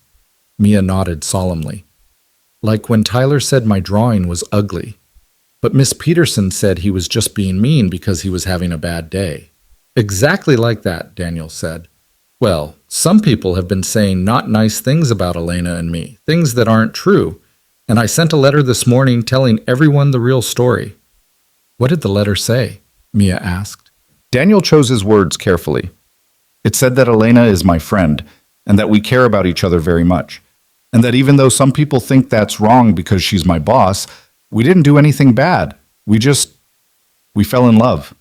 And love isn't bad, even when it's complicated." Mia thought about this for a moment. "So you do want to marry her?" Daniel couldn't help but smile. "Maybe someday, if she'll have me. But first we have to get through this hard part." "The part where people are being mean like Tyler?" Mia asked. "Exactly like that," Daniel confirmed. Mia reached across the table and patted his hand with her small one. "It's okay, Daddy. Miss Peterson says mean people are just scared on the inside. Maybe the people being mean to you and Elena are just scared too." Out of the mouths of babes, Daniel thought, his heart swelling with love for his impossibly wise daughter. "You're probably right, sweetheart. You're very smart. You know that?" "I know," Mia said matter-of-factly, making Daniel laugh despite everything. He walked her to school, ignoring the curious looks from other parents who'd probably already seen the news. One mother he vaguely recognized from PTA meetings approached him in the hallway, her expression sympathetic. "I read the article this morning," she said quietly. "The one you wrote. I think it was very brave." "Thank you," Daniel managed, surprised. "My sister went through something similar at her company," the woman continued. "Office romance, power dynamics, all of it. It's not easy, but she and her partner have been married for 8 years now, so it can work out." Daniel felt something loosen in his chest. "I appreciate that." "Really?" He made it back to his apartment and finally checked his phone. 53 missed calls, 87 new emails, and one text message from Elena, sent at 6 a.m. "What did you do?" He called her immediately. She answered on the first ring. "Tell me you didn't send what I think you sent," Elena said, her voice tight with panic. "I sent a statement," Daniel said calmly, "to the board, to HR, and to the press, explaining our relationship, the timeline, and making it very clear that you've acted with complete integrity throughout." "Daniel, you can't unilaterally decide to make this public." "You were going to resign," Daniel said. "You were going to walk away from everything you've built because you thought it would protect me. I couldn't let you do that." "So instead you've made yourself a target," Elena said, and he could hear the fear beneath her anger. "Do you have any idea what the board is going to do? What Robert Henshaw is going to do with this?" "I know exactly what they're going to do," Daniel said. "They're going to call me in for a meeting. They're going to threaten me, try to intimidate me, maybe fire me outright. But Elena, I put everything in that statement. The dates, the restructure documentation, Marcus's testimony that the organizational changes made business sense. I made it impossible for them to claim you coerced me or manipulated me without calling me a liar. There was silence on the other end of the line. Then, very quietly, Elena said, "You testified? Marcus testified?" "He called me at 7 this morning," Daniel said, "after he read my statement. He said he'd already sent his own letter to the board confirming that the restructure was justified and that he'd witnessed nothing but professional conduct from both of us at work. He's putting his own credibility on the line to back us up." Elena made a sound that was half laugh, half sob. "You're both idiots, brave, wonderful idiots." "We're fighting for you," Daniel said simply, "the way you'd fight for us." "I don't deserve you," Elena whispered. "Yes, you do," Daniel said firmly. "You deserve to keep the company you built. You deserve to be happy, and you deserve someone who's willing to stand up and tell the truth, even when it's terrifying." "What did you say?" Elena asked. "In the statement, what exactly did you tell them?" Daniel pulled up the email on his laptop, reading sections aloud. "I told them that I fell in love with you not because of your position or power, but because of who you are when no one's watching.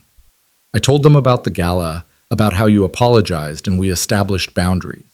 I told them about the restructure and how it was your idea to remove the direct reporting relationship before we pursued anything personal. I told them about Mia getting sick and how you showed up at 2 in the morning, not as my boss, but as someone who cared. And I told them that if loving you is grounds for termination, then they should fire me because I'm not going to stop." Elena was crying now. He could hear it in her breathing. "You can't say things like that. You can't. Daniel, you need this job." "I need you more," Daniel said, and he meant it with every fiber of his being. "I need Mia to grow up seeing that her father doesn't run away when things get hard. I need to be able to look at myself in the mirror and know I did the right thing. And I need you to understand that you're worth fighting for." "I'm going to the office," Elena said suddenly, her voice steadying. "If you're going down fighting, then so am I. I'm not hiding in my apartment while you face the board alone." "Elena, you're on leave." "I don't care," she interrupted. "They want to review my conduct? Fine. Let's review it. Let's lay everything out in the open and let them see that we've done nothing wrong. Are you with me?" Daniel smiled, feeling hope bloom in his chest for the first time in days. "Always." "Then meet me at Sterling in 1 hour," Elena said. "And Daniel, thank you for being brave enough for both of us." The Sterling Industries boardroom was exactly as intimidating as Daniel remembered from his one previous visit during his initial hiring process. Massive mahogany table, leather chairs that probably cost more than his monthly rent, windows overlooking the city like a declaration of power. Today, those windows felt less like a symbol of success and more like a reminder of how far there was to fall. Elena sat at the head of the table in her usual spot, wearing a charcoal suit that looked like armor. Her hair was pulled back severely, her makeup perfect, every inch the CEO except for the slight tremor in her hands that only Daniel could see from where he sat 3 chairs down. The board members filed in one by one, 8 men and 2 women, most of them old enough to be Elena's parents, all of them wearing expressions that ranged from concerned to openly hostile. Robert Henshaw came in last, settling into the chair directly across from Elena with a smile that made Daniel's skin crawl. "Thank you all for coming on such short notice," Elena began, her voice steady and professional. "I know we have a lot to discuss." "That's an understatement," said Gerald Morrison, the board chairman and one of her father's oldest friends. "Elena, what were you thinking? A public statement about your personal life? This is a disaster." "With respect, Gerald, the disaster was the anonymous complaint and the leak to the press," Elena said calmly. "Daniel's statement was simply setting the record straight. By confirming that you're involved with an employee," Robert Henshaw interjected smoothly, "an employee who directly benefited from an organizational restructure you implemented. How is that setting anything straight?"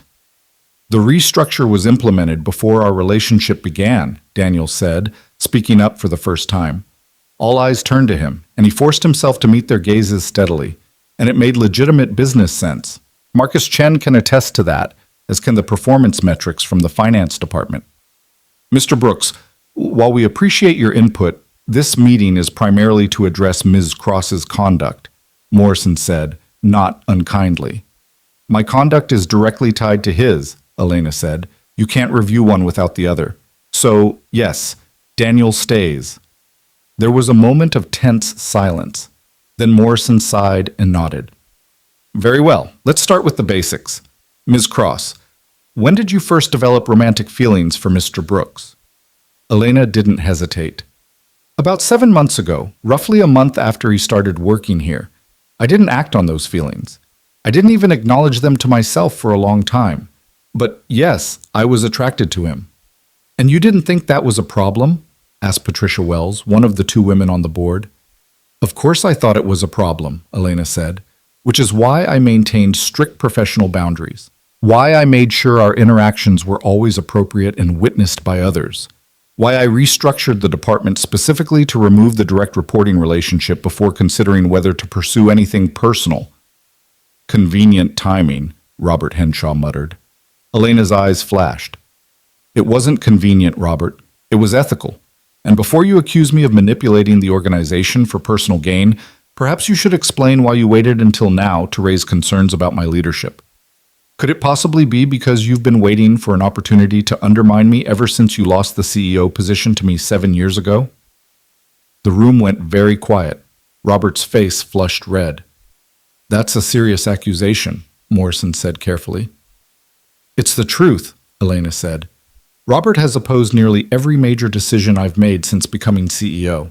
He's questioned my judgment in board meetings, undermined my authority with investors, and actively recruited board members to his side. This complaint wasn't about protecting the company from inappropriate behavior. It was about finding ammunition to force me out. You can't prove that, Robert said, but his voice had lost some of its confidence. Actually, I can, Marcus Chen said from the doorway. Everyone turned to see him standing there, a folder in his hands. Sorry I'm late, traffic was terrible. Morrison frowned. Mr. Chen, this is a closed board meeting.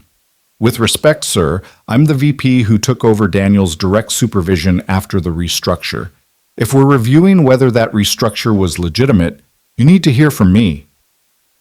Marcus moved into the room without waiting for permission, setting the folder on the table.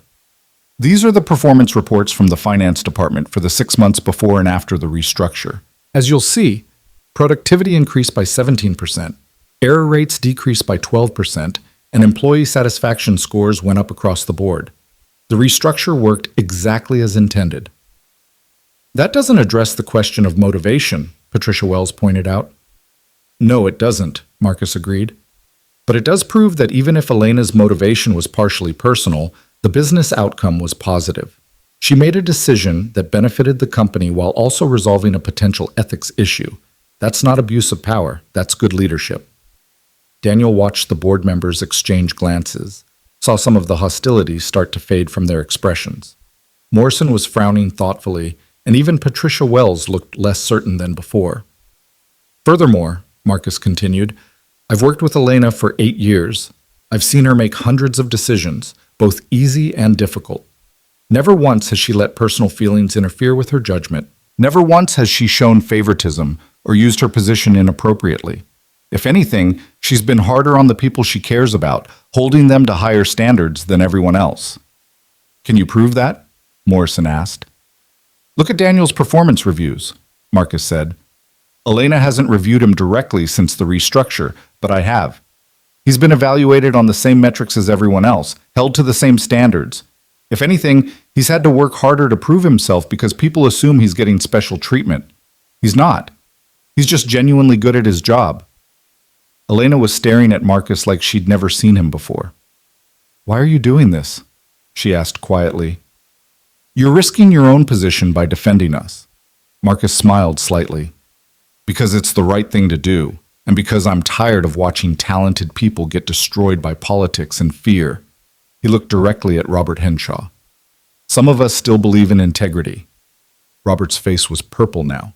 This is absurd. You're all acting like there's nothing wrong with the CEO dating an employee. What kind of precedent does that set? The precedent that we're human beings with personal lives, Elena said. The precedent that we can be professional and ethical while also allowing ourselves to be happy. Robert, I know you want my job.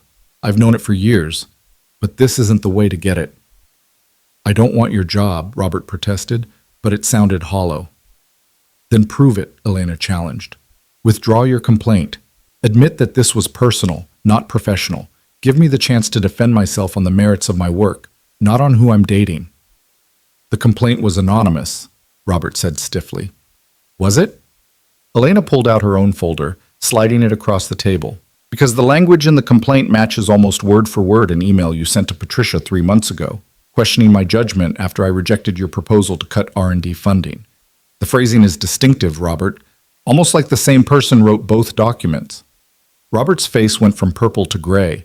Patricia Wells pulled the folder toward her, scanning the contents, and her expression hardened. Robert, she said coldly, did you file a false complaint against Elena? It wasn't false, Robert said desperately. She did restructure the department to facilitate a relationship. She did visit Brooks at the hospital. She did everything by the book, Morrison interrupted, his voice heavy with disappointment. She restructured for legitimate business reasons, confirmed by Mr. Chen's testimony. She visited an employee's sick child as a human being showing compassion, not as a CEO abusing power. And she's been nothing but transparent with us today about her relationship. He looked at Elena, and his expression softened. Your father would be proud of how you've handled this. You've been more ethical and thoughtful than many people would have been in your position. Elena's eyes filled with tears, but she blinked them back. Thank you, Gerald. That means more than you know. Morrison turned to Robert. As for you, I think it's time we discussed your future with this company. Filing false complaints, undermining the CEO, attempting to manipulate the board, these are serious violations of your duties. You can't fire me for this, Robert said, panic creeping into his voice. Watch us, Patricia Wells said flatly. The board asked Robert to leave while they deliberated. He stood slowly, gathering his things, and on his way out, he paused next to Elena. You won't last, he said quietly, venomously. You think this is over, but it's not. Someone will always be watching, waiting for you to slip. Let them watch, Elena said steadily.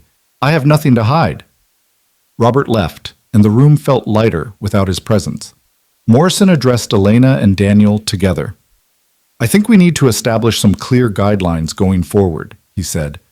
Not because we doubt your integrity, but because we need to protect both of you and the company from future accusations. What kind of guidelines? Daniel asked. For starters, we'll formalize the conflict of interest policy to explicitly address relationships between executives and employees at different levels of the organization, Morrison said.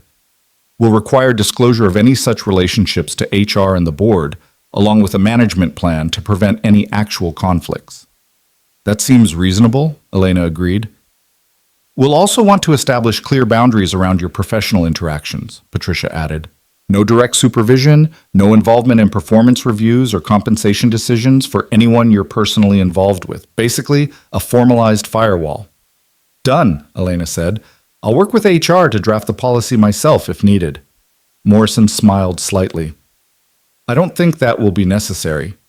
But Elena, I do need to know, are you committed to making this relationship work? Because if this is just a fling, if there's any chance you'll both move on in a few months, it might be easier to end things now rather than go through all of this. Elena looked at Daniel, and he saw everything he felt reflected in her eyes.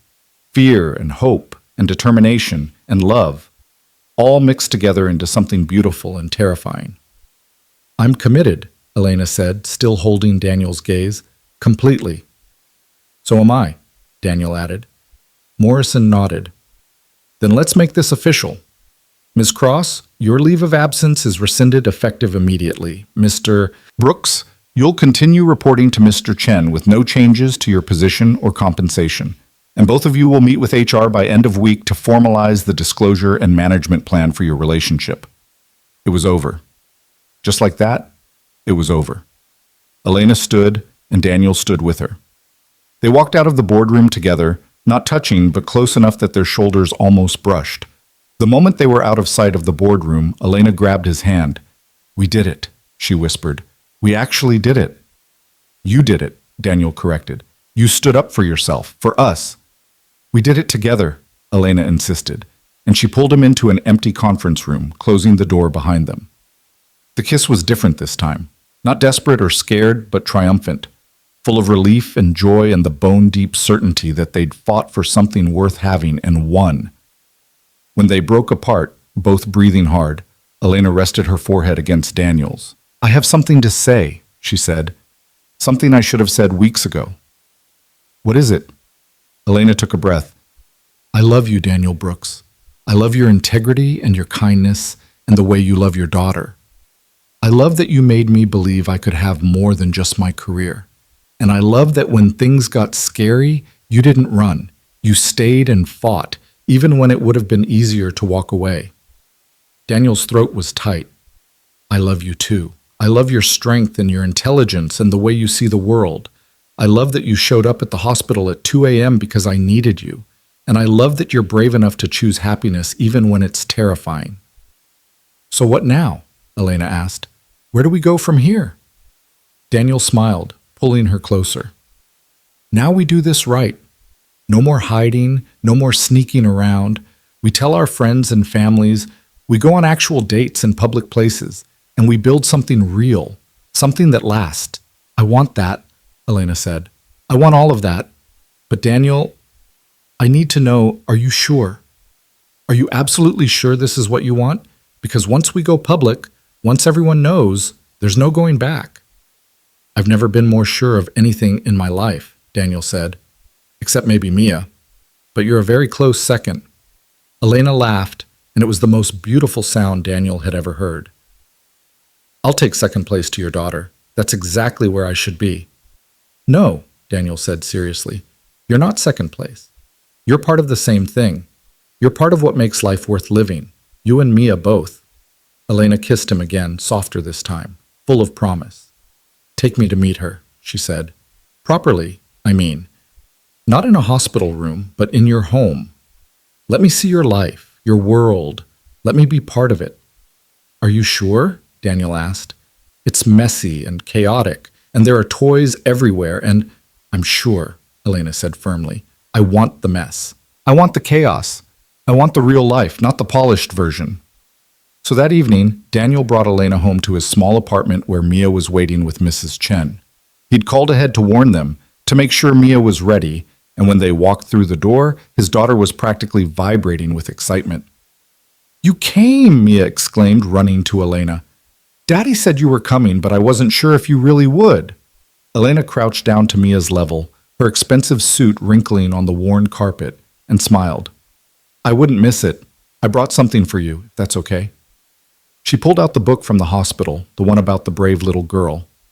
"I thought maybe we could finish this together, since you fell asleep before we got to the end." Mia's face lit up. "Yes! Can we read it now? Daddy, can Elena stay for dinner?" Daniel looked at Elena, saw the hope and nervousness in her eyes, and smiled. "If she wants to, absolutely." "I want to," Elena said softly. They ordered pizza because Daniel's cooking skills were limited, and Elena admitted she'd never actually made a meal in her life that didn't come from a restaurant or a catering company. They ate at the small kitchen table with Mia between them, and Elena listened with genuine interest as Mia told elaborate stories about her day at school, complete with dramatic reenactments. After dinner, they read the book together on the couch, Mia in the middle, Daniel on one side, Elena on the other. Elena did all the voices again, making Mia giggle and Daniel's heart expand until it felt too big for his chest. When it was time for Mia's bath, Elena offered to help, and Daniel watched from the doorway as she proved surprisingly competent at wrangling a 5-year-old into pajamas and brushing her teeth. "You're good at this," he said quietly.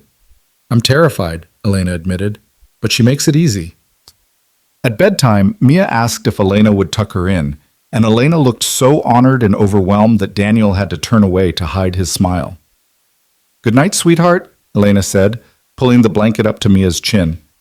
"Thank you for letting me be here tonight." "You can come back any time," Mia said seriously. "Daddy's happier when you're here. He smiles more." Elena glanced at Daniel, her eyes bright. "Then I'll definitely come back." "Good," Mia said, then yawned. "Elena, can I ask you something?"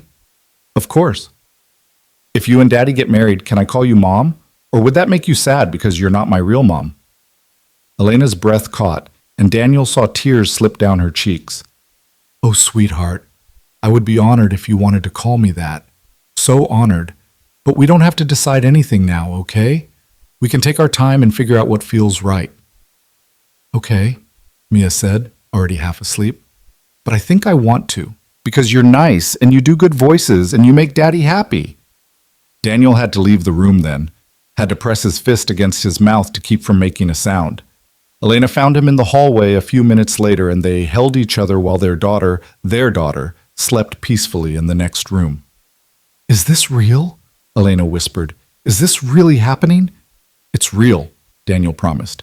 This is our life now, messy and complicated and absolutely perfect. And standing there in the narrow hallway of his small apartment, holding the woman he loved while their daughter dreamed, Daniel finally understood what Sarah had meant, what she'd wanted for him. Not just survival, not just getting through each day, but this, love and family, and the courage to build something new from the broken pieces of what came before. This was living, and it was more than he'd ever dared to hope for. The investigation officially closed 3 weeks later with a formal statement from the board exonerating Elena of all allegations and announcing Robert Henshaw's resignation for conduct unbecoming of an executive officer. The business press picked up the story, of course, but the narrative had shifted. Instead of scandal, it was a story about integrity and transparency, about a CEO who'd chosen honesty over expediency. Daniel still got looks in the office, curious glances, whispered conversations that stopped when he walked by, but they felt different now. Less judgmental, more curious. And when Marcus threw his arm around Daniel's shoulders one morning and announced loudly that anyone who had a problem with Daniel or Elena could take it up with him personally, the whispers stopped altogether. Elena returned to work with quiet determination, throwing herself into a new product launch that she claimed would revolutionize the industry. Daniel watched her in meetings, saw the fire back in her eyes, the confidence in her voice, and fell in love with her all over again. But the real shift happened outside the office, in the small moments that built a life together. Elena started coming to dinner at Daniel's apartment twice a week, then 3 times. Then she stopped going home some nights, and Daniel would wake up to find her making coffee in his kitchen, still wearing his old college t-shirt and looking impossibly beautiful in the morning light. I can't make breakfast, she admitted one Saturday morning, staring helplessly at the eggs Daniel had set out. I don't even know where to start. That's okay, Daniel said, wrapping his arms around her from behind. I'll teach you. We have time. And they did have time. For the first time in years, Daniel felt like he had all the time in the world. Time to teach Elena how to make pancakes. Time to watch terrible movies on the couch with Mia between them. Time to build something that felt like forever. Mia adapted to Elena's presence with the easy acceptance of childhood. She started calling her Lena without prompting, a nickname that made Elena's eyes go soft every time she heard it. She dragged Elena to school events and insisted she sit next to Daniel at the winter concert. She drew pictures of the 3 of them together, stick figures holding hands under a too bright sun, and stuck them proudly on the refrigerator. Is this what family looks like now? Mia asked one night as Elena helped her with homework at the kitchen table. Elena glanced at Daniel, who was washing dishes, then back at Mia. I think so. Is that okay with you? It's good, Mia said seriously. I like having you here. It feels right. It feels right to me too, Elena said softly. But not everything was easy. There were moments when Elena's inexperience with children showed, when she spoke to Mia like a small adult instead of a 5-year-old and had to be gently redirected. There were nights when Daniel's grief for Sarah rose up unexpectedly, and he had to explain through tears that loving Elena didn't mean he'd stopped loving his late wife. I know, Elena said, holding him on one of those hard nights. Sarah was your wife, Mia's mother. She'll always be part of your story. I'm not trying to replace her. I'm just trying to be part of what comes next. You are, Daniel promised. You're the best part. They met each other's families over the holidays. Elena's father turned out to be gruff but kind, shaking Daniel's hand with a grip that could crush stone and telling him that anyone who could make his daughter smile like that was all right in his book. Sarah's parents were harder, viewing Elena with obvious skepticism, until Mia climbed into Elena's lap during dinner and started telling her grandmother that Lena was teaching her how to be brave like the girl in their book. She's good for you, Sarah's mother said to Daniel later, her voice thick with emotion. Sarah would have liked her. She would have wanted this for you. Daniel had to excuse himself to the bathroom to pull himself together. The new year brought changes. The board approved Elena's product launch, and suddenly, Sterling Industries was making headlines for innovation instead of scandal. Daniel got promoted to Director of Financial Strategy, a position that Marcus insisted he'd earned entirely on merit, even though the timing felt suspicious. "Stop overthinking it," Marcus said when Daniel tried to refuse the promotion. "You're good at your job. You've been good at it since day one. The fact that you're dating the CEO doesn't change that." "It complicates it, though," Daniel argued. "Everything worth having is complicated," Marcus said. "Take the promotion. You've earned it." So Daniel took the promotion, and with it came a salary that meant he could finally stop worrying quite so much about money. He could afford a better apartment, could start saving for Mia's college fund, could breathe without constantly calculating how many weeks the savings would last. "I want you to move in with me," Elena said one night in February, the words tumbling out over dinner at her apartment. "Both of you. I want to wake up with you every morning and come home to you every night. I want to be part of the bedtime routine and the school drop-offs and all the boring, beautiful minutiae of life." Daniel set down his fork carefully. "That's a big step." "I know," Elena said. "And if you're not ready, I understand. But Daniel, I'm ready. I'm so ready to stop living in two separate places and pretending we're not building something permanent here." "What about Mia?" Daniel asked. "This is her home.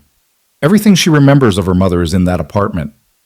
"Then we bring it with us," Elena said simply. "The photos, the drawings, the memories. We create a space that honors Sarah while making room for what we're building together. And if Mia's not ready, if she needs more time, then we wait." They asked Mia that weekend, sitting her down at the kitchen table with the seriousness the conversation deserved. "How would you feel about moving to a new place?" Daniel asked. "A bigger place, with your own room and space for all your things?" Mia's eyes went wide. "With Lena?" "Yes, with Lena," Elena confirmed. "If that's something you'd want." Mia thought about it, her face scrunched in concentration. "Would I have to change schools?" "No," Daniel said. "We'd still be in the same neighborhood. You'd go to the same school, see the same friends." "And could we bring Mommy's pictures?" Elena reached across the table to take Mia's hand. "We'd bring everything that's important to you. Your mommy will always be part of our family, sweetheart. Always." Mia nodded slowly. "Then I think yes. I think I'd like that." They moved in April into a spacious 3-bedroom apartment in Elena's building with windows that overlooked the park. Mia's room was painted her favorite shade of purple, and they hung Sarah's photos in the hallway where everyone could see them. The living room became a comfortable chaos of Mia's toys and Elena's books and Daniel's worn furniture that Elena insisted they keep because it felt like home. "This is good," Elena said one night, standing in the doorway of Mia's room and watching Daniel read bedtime stories. "This is everything I didn't know I needed." The scandal became old news, replaced by Sterling's successful product launch, and then by newer, shinier corporate drama at other companies. People stopped asking Daniel what it was like to date the CEO and started asking him for his opinion on financial projections. Elena stopped being introduced as the CEO who dated an employee and went back to being introduced as one of the most innovative tech leaders of her generation. They found their rhythm. Mornings were chaos as they got Mia ready for school. Evenings were homework and dinner and family time. Weekends were a mix of lazy mornings and adventures around the city. Elena learned to make grilled cheese sandwiches and considered it a major accomplishment. Daniel learned to navigate board dinners and investor meetings with the same grace he brought to parent-teacher conferences. But the moment that changed everything came 6 months after they moved in together, on an ordinary Tuesday afternoon. Daniel was working from home, buried in spreadsheets, when his phone rang. Mia's school, calling to say she'd fallen on the playground and needed to be picked up. Nothing serious, just a scraped knee and some tears, but could someone come get her? "I'm on my way," Daniel said, already grabbing his keys. "I'm closer." Elena's voice came from the doorway. She was home early for once, and she was already putting on her shoes. "Let me go. You finish your work." Daniel hesitated. This was parent territory, the kind of thing he'd always handled alone. "You don't have to." "I want to," Elena said firmly. "She's scared and she's hurt and she needs someone. Let me be that someone." so Daniel watched from the window as Elena rushed out, and 40 minutes later she returned with Mia on her hip, the scraped knee bandaged, and Mia's tears dried. Lena got me ice cream, Mia announced proudly, and she told the nurse that she was my mom. Elena looked at Daniel, uncertainty in her eyes. I hope that was okay. They asked who I was, and it came out. I can call back and clarify if... It's okay, Daniel said, his voice rough with emotion. It's more than okay. That night, after Mia was asleep, Daniel found Elena on the balcony, staring out at the city lights. I need to ask you something, he said, joining her, and I need you to be completely honest. Elena turned to face him, worry creasing her forehead. Okay. Are you happy? Daniel asked. Really happy? Because this life, it's not glamorous. It's scraped knees and bedtime negotiations and sometimes eating cereal for dinner because everyone's too tired to cook. It's not board meetings and power suits and changing the world. It's better, Elena said without hesitation. It's so much better. Daniel, I spent my whole life thinking success meant building an empire, being the smartest person in the room, never showing weakness. And I was good at it. But I was also lonely and scared and convinced that needing anyone was a failure. She took his hands, lacing their fingers together. This life, coming home to you and Mia, making terrible grilled cheese, helping with homework, kissing scraped knees, this is the success I didn't know I was looking for. This is what changes the world. Not products or profit margins, but love, family, building something that lasts. Daniel pulled her close, resting his chin on top of her head. I'm going to ask you to marry me, he said quietly. Soon. But I need you to be sure first. I need you to know what you're signing up for. I'm sure, Elena said. I've been sure since you stopped me from making a terrible mistake at the gala. Since you told me that if I were sober, you'd make the first move. I've been sure since you showed up at the board meeting and fought for us when it would have been easier to walk away. I'm sure too, Daniel said. I'm terrified, but I'm sure. Elena pulled back to look at him, her eyes bright. Then ask me. Right now, ask me. I don't have a ring, Daniel protested. I don't need a ring, Elena said. I just need you. So Daniel dropped to one knee on their balcony, in his sweatpants and old t-shirt, with the city spread out below them and their daughter sleeping safely inside, and he asked Elena Cross to marry him. I don't have a speech prepared, he said. I don't have a perfect plan or a romantic setting. But I love you. I love the way you love Mia like she's your own. I love how you burn grilled cheese and don't care. I love that you're brave enough to choose this life with us, even though it's messy and complicated and sometimes really hard. Will you marry me? Will you be my wife and Mia's mother and the person I build the rest of my life with? Elena was crying, laughing, pulling him to his feet and kissing him all at once. Yes, she said between kisses. Yes, yes, yes, 1,000 times yes. They told Mia the next morning over pancakes, the ones Elena had finally learned to make without burning. We have something to tell you, Daniel said, and Mia looked up from drowning her breakfast in syrup. Are you getting married? She asked immediately. Elena laughed. How did you know? Because you've been looking at each other all funny, Mia said, like people do on TV before they get married, and Daddy's been acting weird for days. I have not, Daniel protested, but Elena was giggling and Mia was giving him a look that suggested she saw right through him. So, yes, Elena confirmed, we're getting married. How do you feel about that? Mia considered this seriously. Will I get to wear a fancy dress? The fanciest dress you want, Elena promised. And can I call you Mom instead of Lena? Elena's breath caught. If that's what you want, sweetheart, but only if you're comfortable with it. There's no rush. I'm comfortable, Mia said, because you're already kind of my mom anyway. You just didn't have the official title yet. Daniel had to turn away, overwhelmed by the simple truth of his daughter's words. Elena was already Mia's mother in all the ways that mattered, in the bedtime stories and the scraped knees and the fierce protective love that had grown between them. They got married in June at a small ceremony in Central Park, surrounded by family and friends and everyone who'd supported them through the hard times. Mia was the flower girl, wearing the fanciest dress in existence and taking her job very seriously. Marcus was Daniel's best man, giving a speech about integrity and courage that had half the guests in tears. Elena's father walked her down the aisle, and when he placed her hand in Daniel's, he said quietly, "Take care of my girl." "Always," Daniel promised. The ceremony was simple and honest, just like their relationship. They wrote their own vows, and when Elena promised to love Mia as her own daughter, to honor Sarah's memory while building new traditions, to choose courage over fear every single day, there wasn't a dry eye in the audience. Daniel promised to see Elena, not the CEO, not the title, just Elena, every single day for the rest of their lives.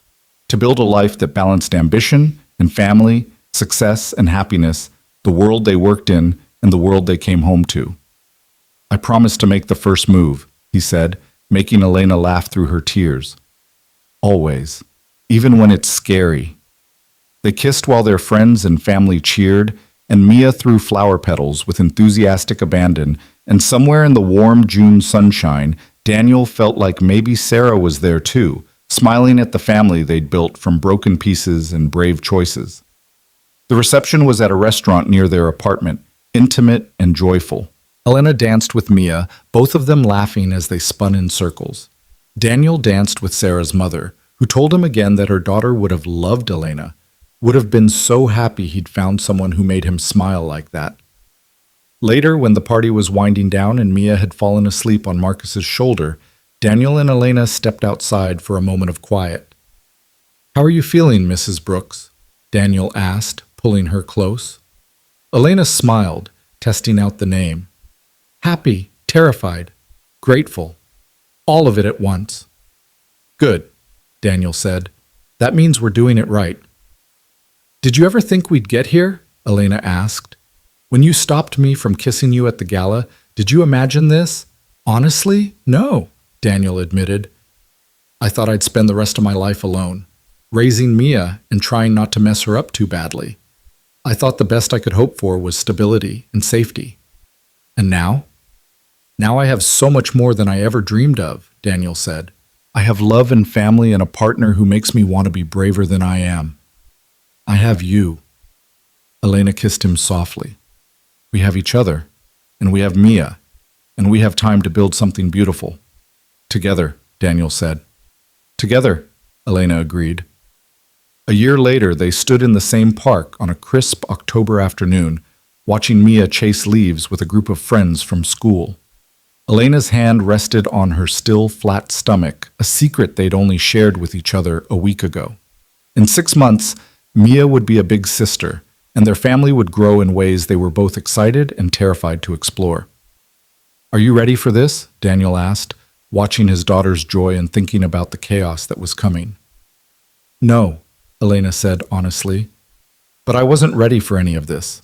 I wasn't ready to fall in love with you, or to become Mia's mother, or to blow up my carefully controlled life for something messy and real. But I did it anyway, and it was the best decision I ever made." "Even when it was hard," Daniel pressed.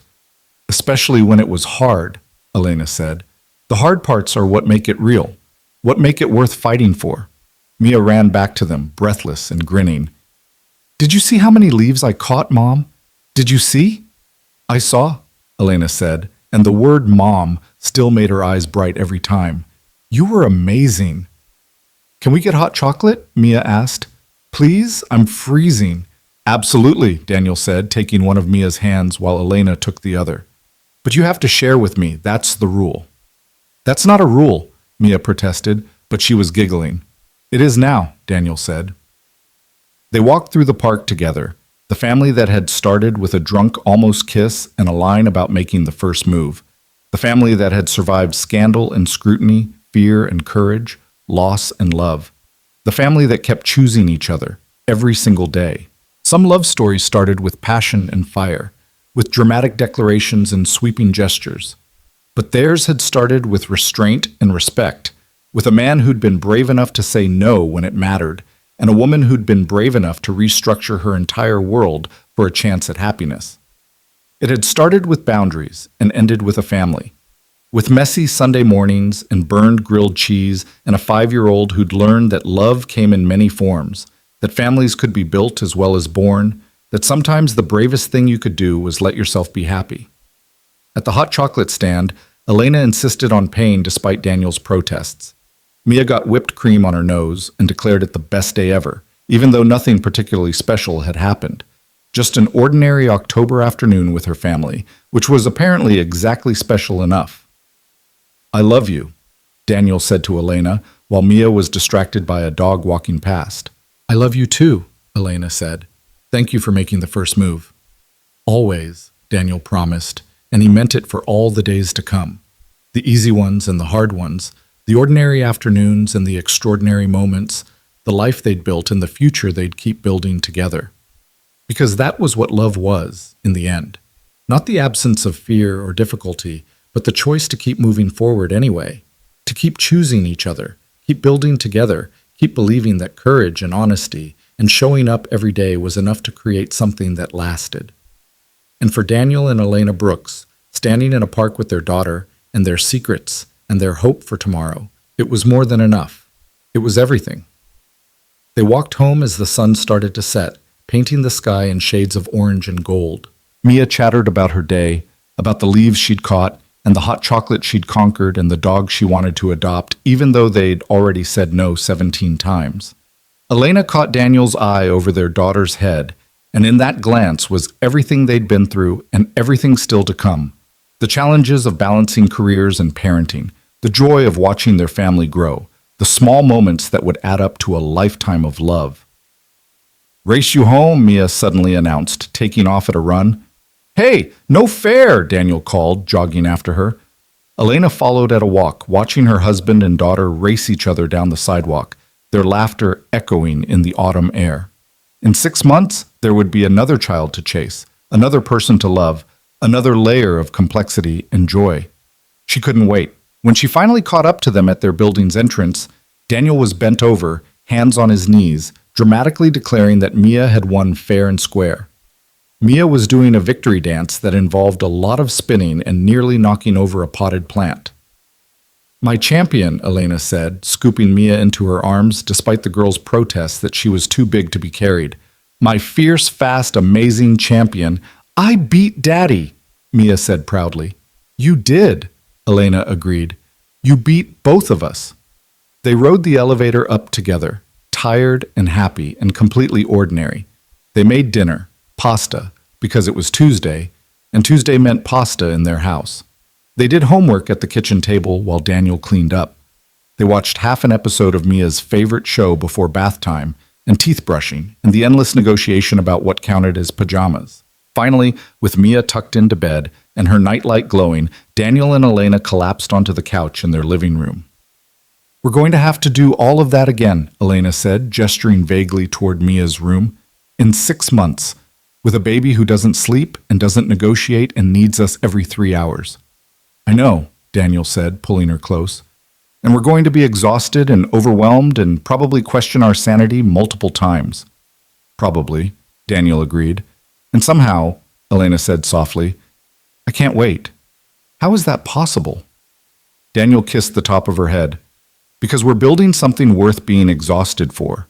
Because family is messy and hard and the most important thing we'll ever do." "When did you get so wise?" Elena asked. "I learned from the best," Daniel said. "A very smart CEO taught me that the hard parts are what make it real." Elena laughed, tilting her face up to kiss him properly. "I think I'm going to like being married to you, Daniel Brooks." "Good," Daniel said, "because you're stuck with me now."